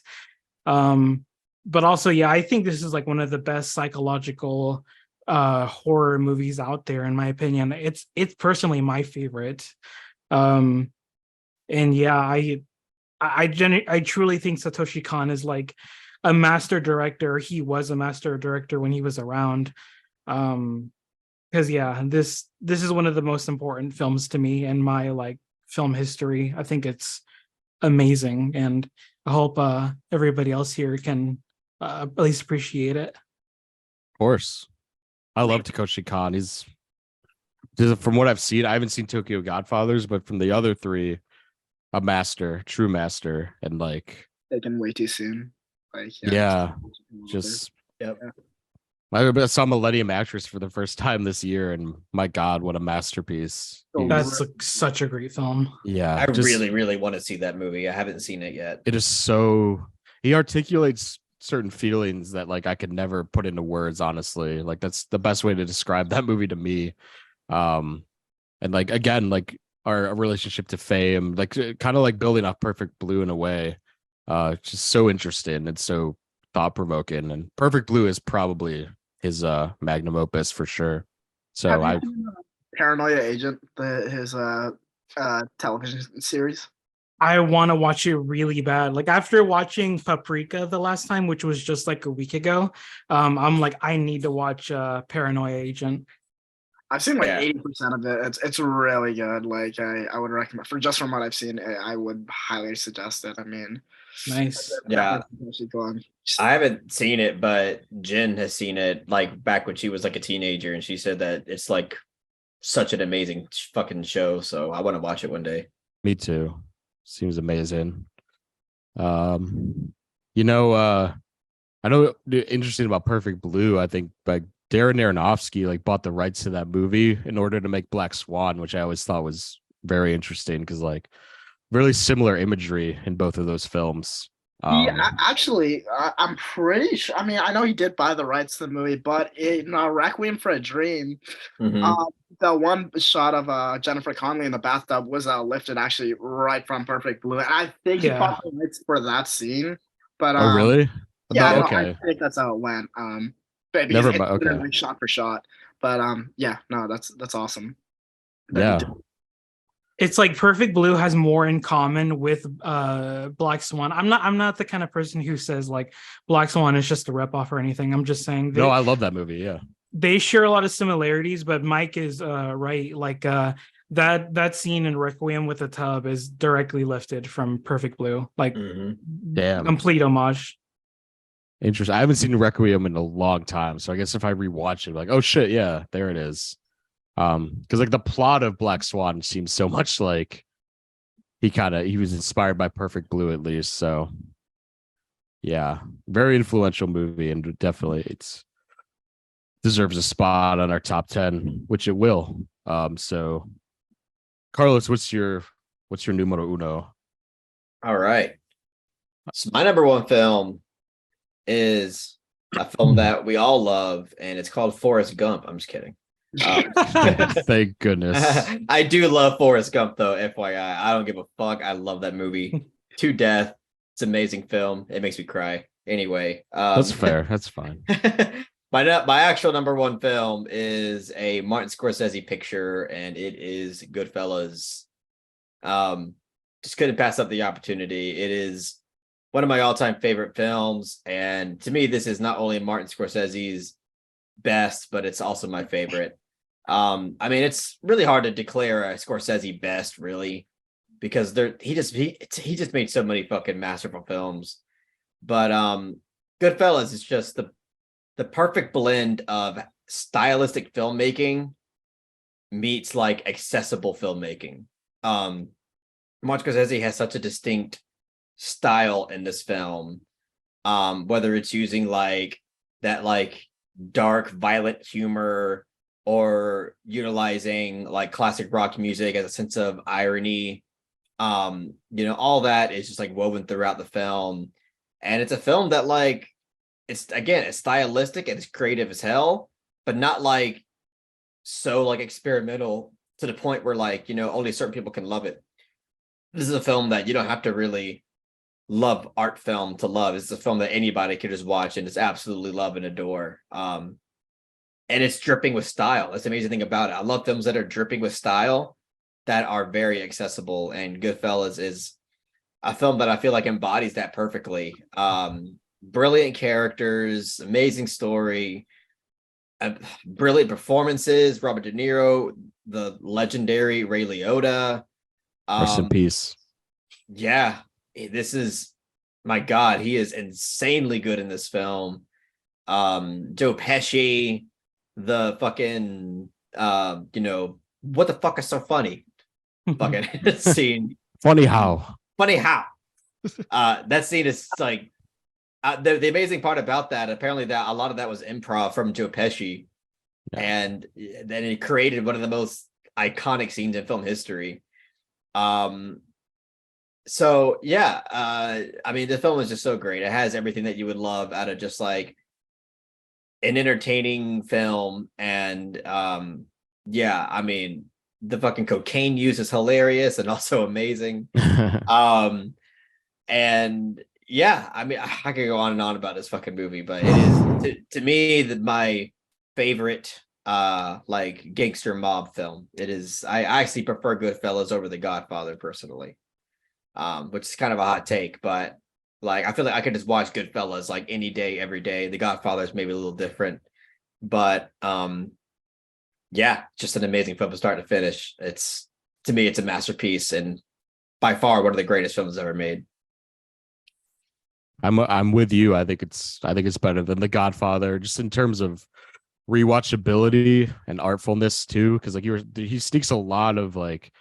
I always think of the scene with Robert De Niro smoking the cigarette to Cream. Oh yeah, Sunshine of Your Love, and it's like an amazing like art piece within this like gangster movie. And like yeah, he loves to sneak like kind of like like the one take sequence into the cabana, like just very artful things that are just blend seamlessly with that movie. And I agree. I think it's like everything Scorsese was culminated in his career, just like different stylistic tones and subject matters he was kind of like interested in. That's kind of like the magnum opus of everything he's been working towards at the time. And yeah, it's a movie that means a lot to me. Like we watch it like every year on my brother's birthday and like make a bunch of pasta and sit down and enjoy the hell out of it. It's just such a, that's amazing. It's like the most rewatchable movie in my life, next to like The Big Lebowski. So it's an obvious pick for sure, but I think it's like really, it needs to be here. So I'd like, if you weren't going to pick it, I think Mike or someone else, we were all saying we would pick it at one point, I believe.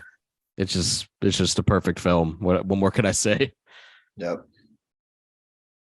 I'm glad we all agree. Do we? I think so. I think Blair like personally prefers Casino over Goodfellas, but maybe I have to rewatch Casino. That's a cool take, though. I think it's a good take. I love Goodfellas. It's not my top 3 Scorsese.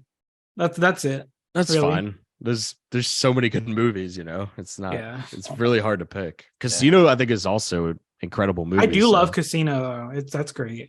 Yeah. I want to talk more about Goodfellas, but we need to wrap up our list. I know. Yeah. Fair enough. There's so much I can say. I love it. It's gonna be high on the list for sure. That's for sure. Jimmy 2 times. I was just about to say that.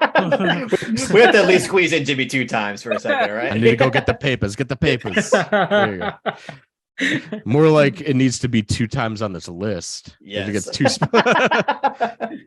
Okay. I can't follow that up with a better film. With it's hard to follow that film up, but I'll try. Yeah. My number 1, again, pretty obvious pick, but I believe it's the best film of the 90s personally. It's Fargo by Joel and Ethan Oh Coen. yes, Nice. Let's go.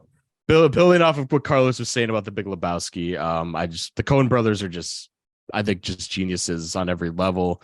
Definitely, some of the best screenwriter directors we have. And for a while, Fargo is the movie that I feel like at least one of the Coen brothers movies that gets us all really into the Coen brothers because it's an essential film. And like I said earlier, I took a class on the Coen brothers, and there's so many movies I just kind of got lost in, and this might be my favorite, and that might be my favorite, and that one, and it is Lebowski is my favorite, but I think Fargo is the most layered and completely just perfected movie that they've ever made.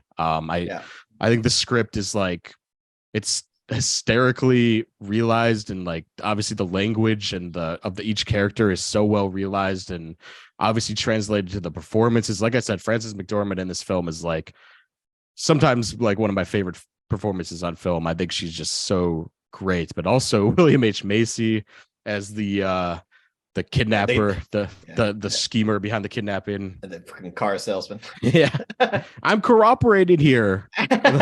Just so good. My God, what the heck you mean? What the heck do you mean? God, he just reminds me. I grew up in the Midwest, and so many of these characters just remind me of these kind of well-mannered, kind of just afraid of confrontation individuals that I just relate to them so well. I don't know what it is. And there's just there's many aspects of this movie that just really hit close to home for me, while being just an amazing crime epic. Steve Buscemi and Peter Stormare are just so funny together. He's so good in the movie. They're sitting in the car, and he's like, why don't you say something every once in a while? Yeah. And he's like, how about the silent treatment? You're gonna like it too, buddy. And he just keeps talking, and he's defeating. It's just brilliant writing on every level. Similar to Goodfellas, I can go on, but I just this movie has a very comforting Midwest feel to it. I live in California now, so I kind of watch this movie whenever I kind of crave that sort of home feeling of comfort and kind of well-mannered people. I just love it. It speaks to a lot of my sensibilities when it comes to film. And really intriguing as hell, mystery and it just does everything, in my opinion, for a tight 90-minute movie. So that just has to be my number one. It gets better, like with Lebowski, it gets better every time I watch it. So you betcha. You betcha. I agree. I adore Fargo a lot. So good. I guess that's it. Yeah. If anyone has anything else to say, we could start with the making the list, man. I'm excited. Yeah, I'm ready. Yeah, let's do it. Let's do this.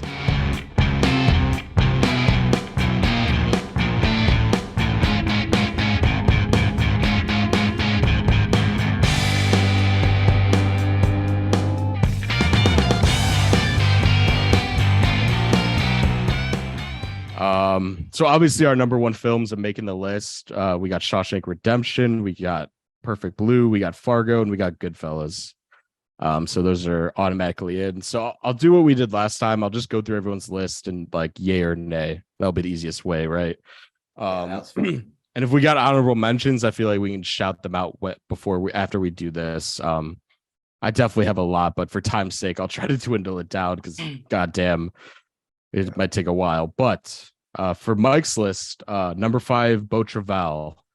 I haven't seen it. That's a tough one for me, man. I love that movie, but I might have to say nay because there's so many other movies on Mike's list I want to say yes to. So I'm sorry, Mike. I know, a lot of us have seen it, but all good. I love the movie too, though. So it's hard to say no. But Taste of Cherry, I said yes. Yes. That's on my list too. So I obviously have to say yes. It was originally on my list. It was on my list as number 2 as well. Oh shit. Okay, yeah. So that's in there. Yeah. Buffalo 66. I want to say yes so bad. Me too. I want to say yes, but I think realistically it won't make it. I think something else might take it. I'll put an asterisk, but that's fair, Carlos. Train Spotting? Nay. I would say yay. Damn. That's I'll tough, say right? yeah. I'll say yeah for now, but it's just so many great films. So I don't I know. I'll put an asterisk on that one too, because I don't want to run into the last time where we ran out of movies when we got to like the last person. So Yeah. but those are heavy consideration, in my Yeah. opinion. All right, we'll go to Blair's next. Three Colors Red. I would say yay, but I know a lot of you guys said you hadn't seen it yet, so Yeah, I haven't seen it. that's True. kind of tough.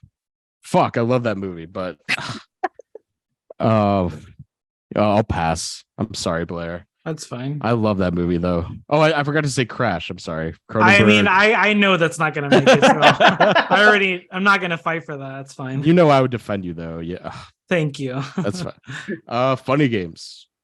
Uh, I do. Personally, I wouldn't say so. I wouldn't either. I love it, but probably no, just up against everything else. I don't know. I know. Damn. Boogie Nights. Hell yeah. Yeah, I would say yeah. I'll say yes. You said yes, Mike. Okay. Yeah. Awesome. Carlos's list is gonna be hard because like I would say yes to all of these, but Eyes Wide Shut. Yes. Yes. Yes. Mike. Yeah, I'll say yeah. Oh my God, we're gonna run out of movies. Big Lebowski. Yes. I'd say yes, obviously, but I'll say no. oh. I'm counting the movies real quick. Hold on. 1, 2, 3, 4, 5, 6, 7. We have 7 in right now. God damn. You said no to Lebowski? Put an asterisk. I think it's All fair. right, I'll put an asterisk. Toy Story Okay. 2. Yes. I would say no. Personally. Oh no. Mike, you're shitting on our childhood. No, it's fine. I'll Yeah, no asterisk Toy that Story one 2. too. Yeah. I'll asterisk that one. Festin or The Celebration. Yes. Oh, come on. Yes. Absolutely. Mike. Oh, you haven't seen it? Oh, sorry. Yeah, you haven't seen it. Okay, I'll start. I'll start for now. Secrets and Lies. That's my list. I would say yes. Yes. Yeah. I haven't seen it. Shit. I'm gonna start though for now. Twin Peaks I already know is a no because half of you haven't seen it, right? So Yeah, I haven't seen it. that's okay. Heat, I know also, Probably not. That's Even though I okay. love it. Fucking okay, that's fine. All right, that's all of them for now. Fargo makes it. Let me count real quick. We got Shawshank. We got 1, 2, 3, 4, 5, 6, 7, 8, 9. Okay, so we got room for one more to fit in that we haven't mentioned yet. That got asterisks at least. Okay, what are all the ones with asterisks? Wait, shit, did I not count Boogie Nights? Hold on. Hold on, sorry. 2, 3, 4, 5, 6, 7, 8, 9. Yeah, we're at 9. Okay, the asterisk films are Train Spotting, Buffalo 66, Big Lebowski, Toy Story 2, and Funny Games. God damn. That's Oh my tough. God, that's awful. Can I name the movies that we have in there? We could I don't know if you guys want to Switch one out or something? Yeah. So we got Okay. Shawshank, Taste of Cherry, Perfect Blue, Boogie Nights, Goodfellas, The Celebration, Eyes Wide Shut, Fargo, Secrets and Lies. Yeah, I wouldn't switch any of those out. Yeah, I wouldn't either. This is tough. I'll let you guys, deliberate. Personally, I mean, I'm not gonna go the Toy Story 2 train, but I think that the Big Lebowski You know what? consideration. Big Lebowski was the one I was most inclined to say yeah to, to move on to the list. I mean, same. It's one of my favorite movies, but I feel like Mike's getting shafted right now because he has 2 Train Spotted and Buffalo 66. Between the two, I'd probably go Train Spotting, honestly. Well, I am cool with Train Spotting, honestly. I mean, I would rather. I mean, obviously, I'm biased. I would like the Big Lebowski to make it, but if I'm being fair, I think Trainspotting makes a lot of sense too. Yeah. And look, the Coen brothers are my favorites, so I would love to have for them to have 2 movies, but should we give shine to Trainspotting or Buffalo 66? I love Buffalo 66 more than both of them, but I think I like. Trainspotting's okay. That's really hard. I think I like Buffalo 66 more than Trainspotting, but I'm trying to like be, I guess, objective, like culturally speaking. No, I know. I agree with you. I do, but in terms of diversifying the list of filmmakers, and it's my fault because I put Fargo at number 1, but You're good. I don't know what to do here. I'm at a crossroads. But I did look. I'm not against 2 Coen brothers being in the list. I'll just say I'm that. not either. I'm not either. Not I just either. love Buffalo and Trainspotting a lot, and it's hard for me to throw them under the bus that quickly. For me, really, in reality, it's between Big Lebowski or Trainspotting. That's the way I view it. All right, that's fair. Because what are the other ones? I'm sorry. What are the other ones in asterisks? Buffalo 66, Funny Games, Toy Story 2, Lebowski. Well, I know Toy Story 2 ain't gonna make it. I would put it in personally, but I think I would too, but since Funny Game's getting fucked, then fuck that. What about hear me out? What about Jurassic Park? Oh yeah, we didn't do our honorable mentions yet. Hold on. Huh. I would put Jurassic Park's one of my all-time favorite movies, but Same. I feel like other people are like. I mean, I love Jurassic Park, but I mean, fuck, I'd rather have Big Lebowski in there. Blair's like fucking fuck Schmaltzberg. Yeah. I have a few honorable mentions. I don't think they'll make it, but I have Chunking Express, Lahain. Oh, Dude, Lion would be a good one. yeah, What the Lion would fuck? be incredible. No one brought it up.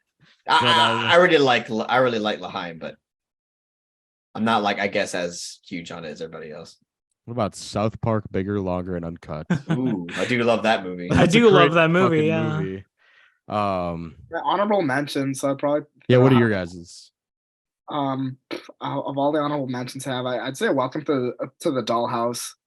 Love yeah. that Love movie. that movie. That's I would such put a- Happiness too as a honorable. I was mention. thinking of like picking between Happiness and Welcome to the Dollhouse, and I just feel like Welcome to the Dollhouse is just, I don't. It just feels like a more universal movie. Just Yeah, I don't know. It's it's just a great movie. amazing. Yeah. Blair, Carlos, do you guys have any honorables? There's 3 honorable mentions I really want to mention. So, Audition by Takashi Miike, Love it. Gummo by Harmony Korine, and End of Evangelion. But that's not gonna make it, of course. I just want to Yeah. mention that one. No, that's fair. Yeah, I love Gummo and what was the first one you said? Audition. Audition. Yeah, love that one. What about Cure? Here's I love Cure. by but Kurosawa. Yeah. Yeah, that's a great one. Princess Mononoke. Ooh, Yeah. I do love Princess. I would put Mononoke, Toy too. Story 2 though over that if we're Same. doing animation. Nah, not me. I'm sorry. I mean, no, Yeah. I know. I also mean, love- that's fair. It's probably a better movie, but Toy Story 2 is just too special to me. Yeah, same. Crumb, the documentary. Oh yeah, Crumb. Whoa. Hold up. Close up. What about Pulp Fiction? Oh No. yeah. Jake was We was said we not were ready going to for bring this. that up. No, Dude, somebody's gonna be like, "How have they not mentioned Pulp All right, Fiction you within mentioned the it. first 2 hours?" Of the you movie mentioned it. We of can this? move on though. We can move on. Well, what about like Reservoir Dogs even? Like No. I love Reservoir. I love Reservoir Dogs and Jackie Brown a lot actually, but I personally wouldn't put him on the list. Honorable mention, yeah. damn, bro, we're about to have a top 10 90s without Pulp Fiction. Without Terror, That's yeah. crazy. I wanted it. Yeah, I was hoping no one's gonna bring up the honorable mention, but You have to bring it up. Yeah, true. I guess so.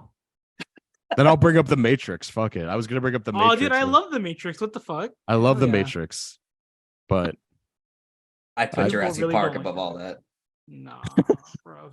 Jurassic Park's one of my favorite movies ever, but I know Let's just- these guys are okay. Let's So we just have put we should Gummo in there and call it a day. call it I'm Gummo down number. for that. I'm Let's down. just do Gummo number 1 and say fuck it. I'm down to just say fuck everything and put Gummo. That'd be great. I'm not even joking. I'm serious. Yeah, I'm not joking either. It's up to you guys. The Are ball's in you your for court. real? Seriously? Yeah, I I'm would. dead. I love I'm dead Gummo. ass. Mike?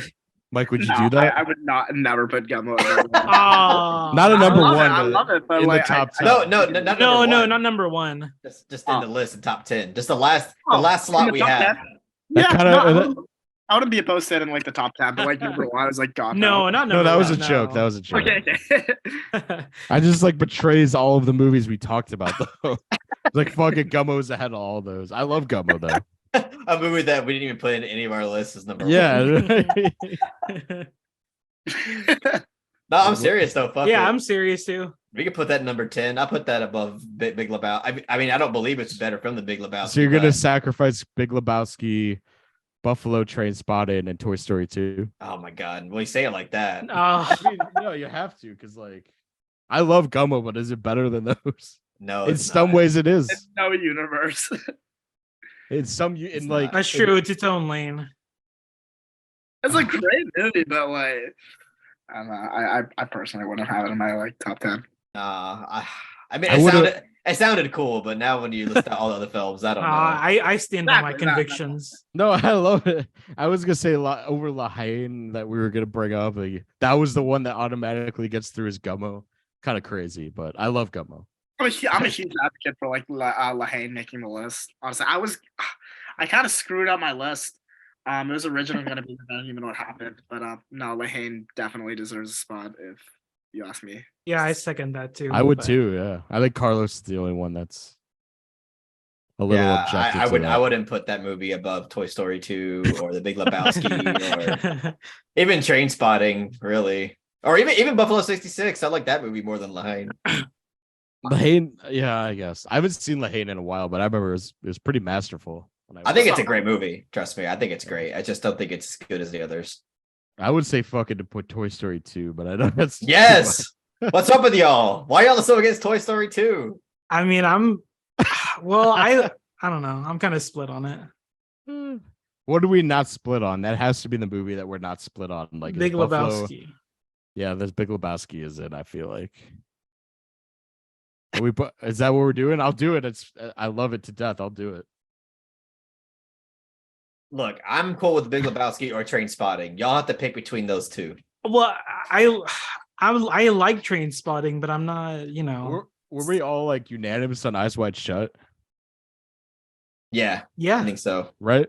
Okay, I'm just making sure because I remember I started that quickly. Originally, I was like, that's got to be on my list because I love yeah, I Eyes Wide agree. Shut. Okay, so I guess it's Lebowski unless anyone has any objections. I just feel bad for Mike. He got shafted. That's all good. You're I just team love player. the other two movies. I genuinely love, but do I love them more than Lebowski? I don't know. I don't know. All right, it's time to rank these now. I guess. You want me to read the movies Sure. that we started? Shawshank, Taste of Cherry, Perfect Blue, Boogie Nights, Goodfellas, The Celebration, Big Lebowski, Eyes Wide Shut, Fargo, and Secrets and Lies. So what's Okay. last on this list? I think Big Lebowski should be number 10, Fair. right? Or am I wrong? Yeah, no, I'm just That's looking fair. now. I would say Big Lebowski or Boogie Nights maybe, but I would say Big Lebowski, I guess. I'm fine with Boogie Nights being 9.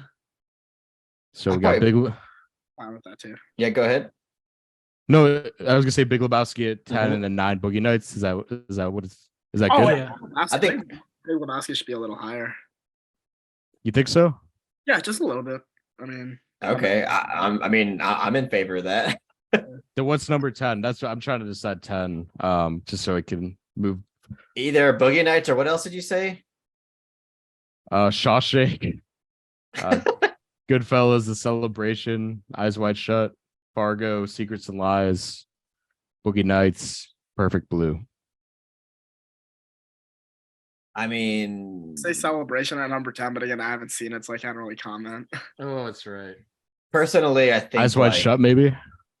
I think the bottom three should be like Perfect Blue, The Big Lebowski, and maybe Boogie Nights. But Okay, I'm fine with that. I would almost say Eyes Wide Shut, even though I love it. I mean, two of those that I just listed were Blair, so I feel kind of bad. Yeah. Yeah, it's fine. What's last? Boogie Nights. We can do The Big Lebowski last if you'd like, and then we'll do Oh, okay. two of other Blairs in front of mine. Okay, I can live with that. Perfect Blue at 9 or 8. 8. Is it better than please. Boogie? But it's better than Boogie Nights, right? I personally don't think Perfect. Yeah, I would put Boogie Nights above Perfect Blue. No Fuck. disrespect. It's a great movie, but I don't think it's nearly as good as Boogie Nights. Shit, I'm sorry, Blair. It's okay. These both made the top 10 though. That's great. Yeah. Number 7, Eyes Wide Shut, or am I dissing it too much? I think it's. I don't think it's top 5. I think that's fair. I don't think think Yeah, it's that's top fine. 5. I don't That's think it's fine. top 5 material. That's why it's hard. Yeah, I think that's fair. Okay. Number 6, Shawshank. Yeah. Yeah, Honestly, I think that should be below Eyes Wide Shut. me too. But Nah. Yeah. What do you think, Jake? No, that's a good point. I didn't even think about that. Mike, do you have any retaliation against that slander? Not slander to me, but against your movie. I mean, The Shawshank should be like above Eyes Wide Shut, but outrageous. It's like it's whatever. I'm kind of on your side, even though I like Eyes Wide Shut more. I think Shawshank is more of a 90s like Essential. trademark. Yeah. That's true, though. Well, if And we're going Kubrick with is- that, if we're Kubrick going is- with, I'm sorry, go ahead. I said Kubrick has gotten so many spots in the top 5. Does he need another one? Like he was in every decade he got a spot. So Damn. that's not a I diss mean- against Kubrick. I'm just saying. Well, if we want, we can do Eyes Wide. We can put Shawshank above Cooper. It's just one spot, you know. Yeah, it's fine. I can live with Yeah. it. But if we're going like with essential 90s trademark, then where the fuck's Pulp Fiction? I'm just kidding. That's true. That's very true. We're gonna get flamed for that. I'm sorry. I don't to be care. I don't care. Pessimistic, but I hope you guys know what's coming. I don't honestly don't care about if we get flamed. Base. They That's can true. fucking deal with that, whatever. If they think that's not accurate, they're gonna comment. I know it, but That's true. fuck them all. If they think that's not accurate, they can suck on my dick. They get stuck on my dick. All right, top 5. We got Goodfellas, The Celebration, Fargo, Secrets and Lies. Taste of Cherry, sorry, is the other one. I think if you want to get the number 1 out of the way, personally, I think it should be Goodfellas. But I think it's The Celebration. I Is mean, it I'm cool with number that one? too. As number 1. Yeah. I'm cool with The Celebration or Goodfellas being number 1. I'm fine with Goodfellas being number 2, but So Carlos's top 2 movies. oh shit. When you put it that no, The Misfit Pond bias here. No, I'm kidding. I can't confidently say The Celebration is better than Goodfellas, but Me neither. And I love The Celebration. I just saw Yeah. it for the first time like a few days ago, but so it's really hard. Putting Taste of Cherry at like number 5, if I'm being honest. Taste of really. Cherry. Yeah, It was in your top 5 though, Mike. it was, but I don't. I feel like there is more importance in like I don't know. Like Yeah, that's fine. All right, I'll put it at number 5. It was my number 2. I'm just saying because it was Blair's. It gonna was be my in number your 2 top. as well. Yeah, so it's like that seems a little low, but Oh yeah, I forgot about that. Oh shit. I think number 5 would be Secrets and Lies. I haven't seen Mm. it, so that kind of makes sense. Or do you think it's a little higher? I think Secrets and Lies is better than Taste of Cherry. Arguably, yeah. But- Arguably. That's just my opinion. Opinion, I'm some man. that's just my opinion, man. Okay, I mean I'm fine with that. So Taste of Cherry number 5, and then Secrets and Lies number 4. Yeah. Okay. That's Secrets and Lies. We got 3 spots left. Goodfellas, The Celebration, and Fargo. I forgot about mentioning Fargo.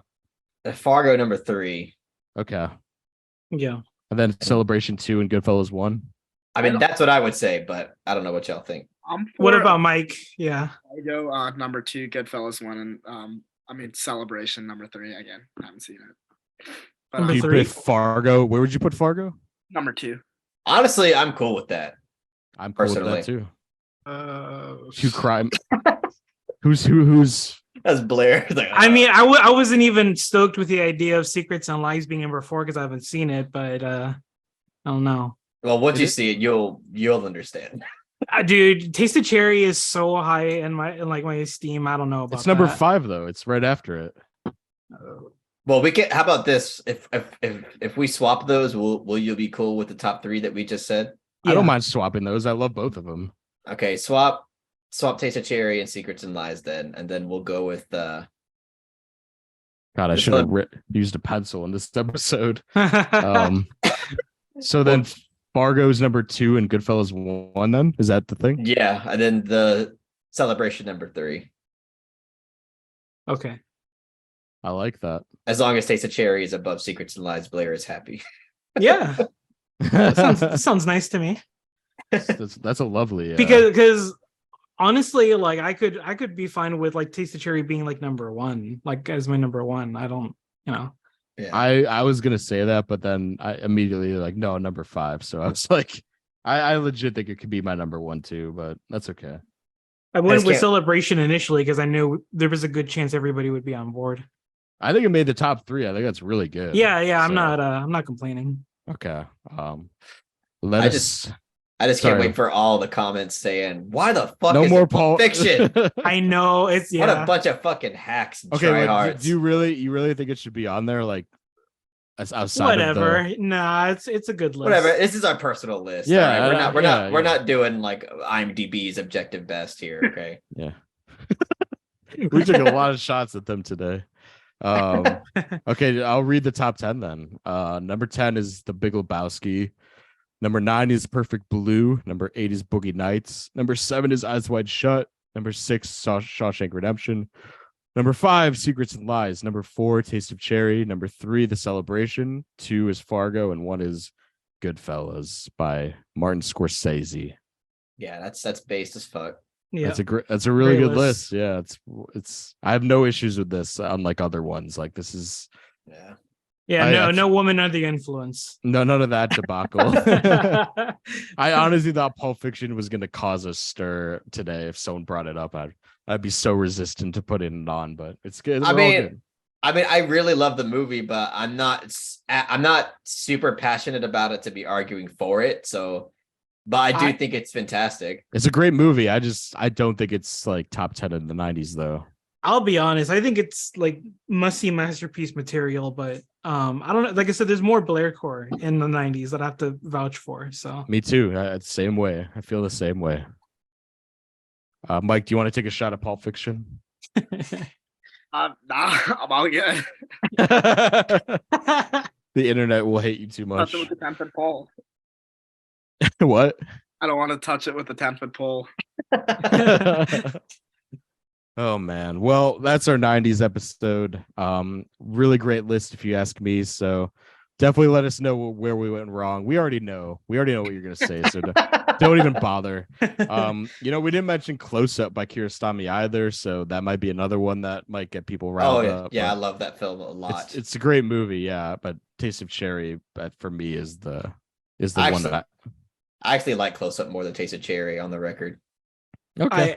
I was really close to putting Life and Nothing More on my list, but Oh yeah. it got eked out by Three Colors Red. Yeah, that's another great one. And if you get mad at Pulp Fiction, honestly, Jurassic Park is the real victim here, and Toy Story 2, if you ask me. But that's all right. But the childhood movies don't make it on as much. So, but yeah, that's it. Thank you guys for listening. We're gonna be doing the 2000s next with Kaylin, so that's gonna be a lot of fun. Can't wait. Oh, to yes. That's gonna be even harder to make for me, like honestly, because like Mike said, it's like the most movies I've seen. That's a probably stacked year. Yeah. that's a very stacked one. So, I mean, Mike, thank you for Thank you. coming. Pleasure. Great to You're a be- lovely human being. So it was great to have you on. And is there anything you want to plug in terms of your socials, anything like that? Not particularly. No, I don't really. Not very heavy on social media or YouTube. But thanks so much for having me on. It was a blast. Both episodes. Yeah. Yeah. Hopefully, you guys will have me back. I mean, someday. I mean, I'm more than welcome. But thank you again.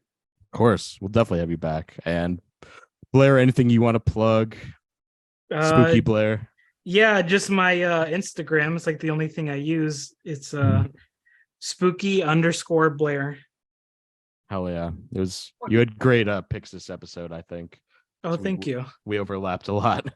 Yeah. And of course, Carlos, Misfit Pond. You know the drill. Join the Discord, please. $5 a month on Patreon. Yeah, seriously, it's a blast, man. I swear to God, at this point we have like 4 movie nights a week. We have like 2 discussions on average every week of certain movies, blind recommendations, and it's a really great place to go if you're want to be included in a bunch of with a bunch of Kino Lord friends who just all love the art of filmmaking. But yeah, and you can follow me on Letterboxd with the same name, The Misfit Pond. I'm on there. On Instagram, same thing, and obviously subscribe to my channel on YouTube, and that's it. Do it. Yeah. Join them. You should just join the Discord just so you can yell at us about Pulp Fiction. You know, that's a good incentive. Don't Join worry. us. Perry got you covered, though. He's going to get onto us, too. I'm sure he will. That's fine. Obviously, subscribe to the Cinebums channel on YouTube, Apple Podcasts, all that good stuff. Follow our Instagram. We're doing shorts now, which are a lot of fun. We'll be doing more from these decade series. So yeah, look out for that. Look out for the 2000s episode. And thank you guys again. This was a wonderful episode as always. So have a good day. Thank you. Have a good one.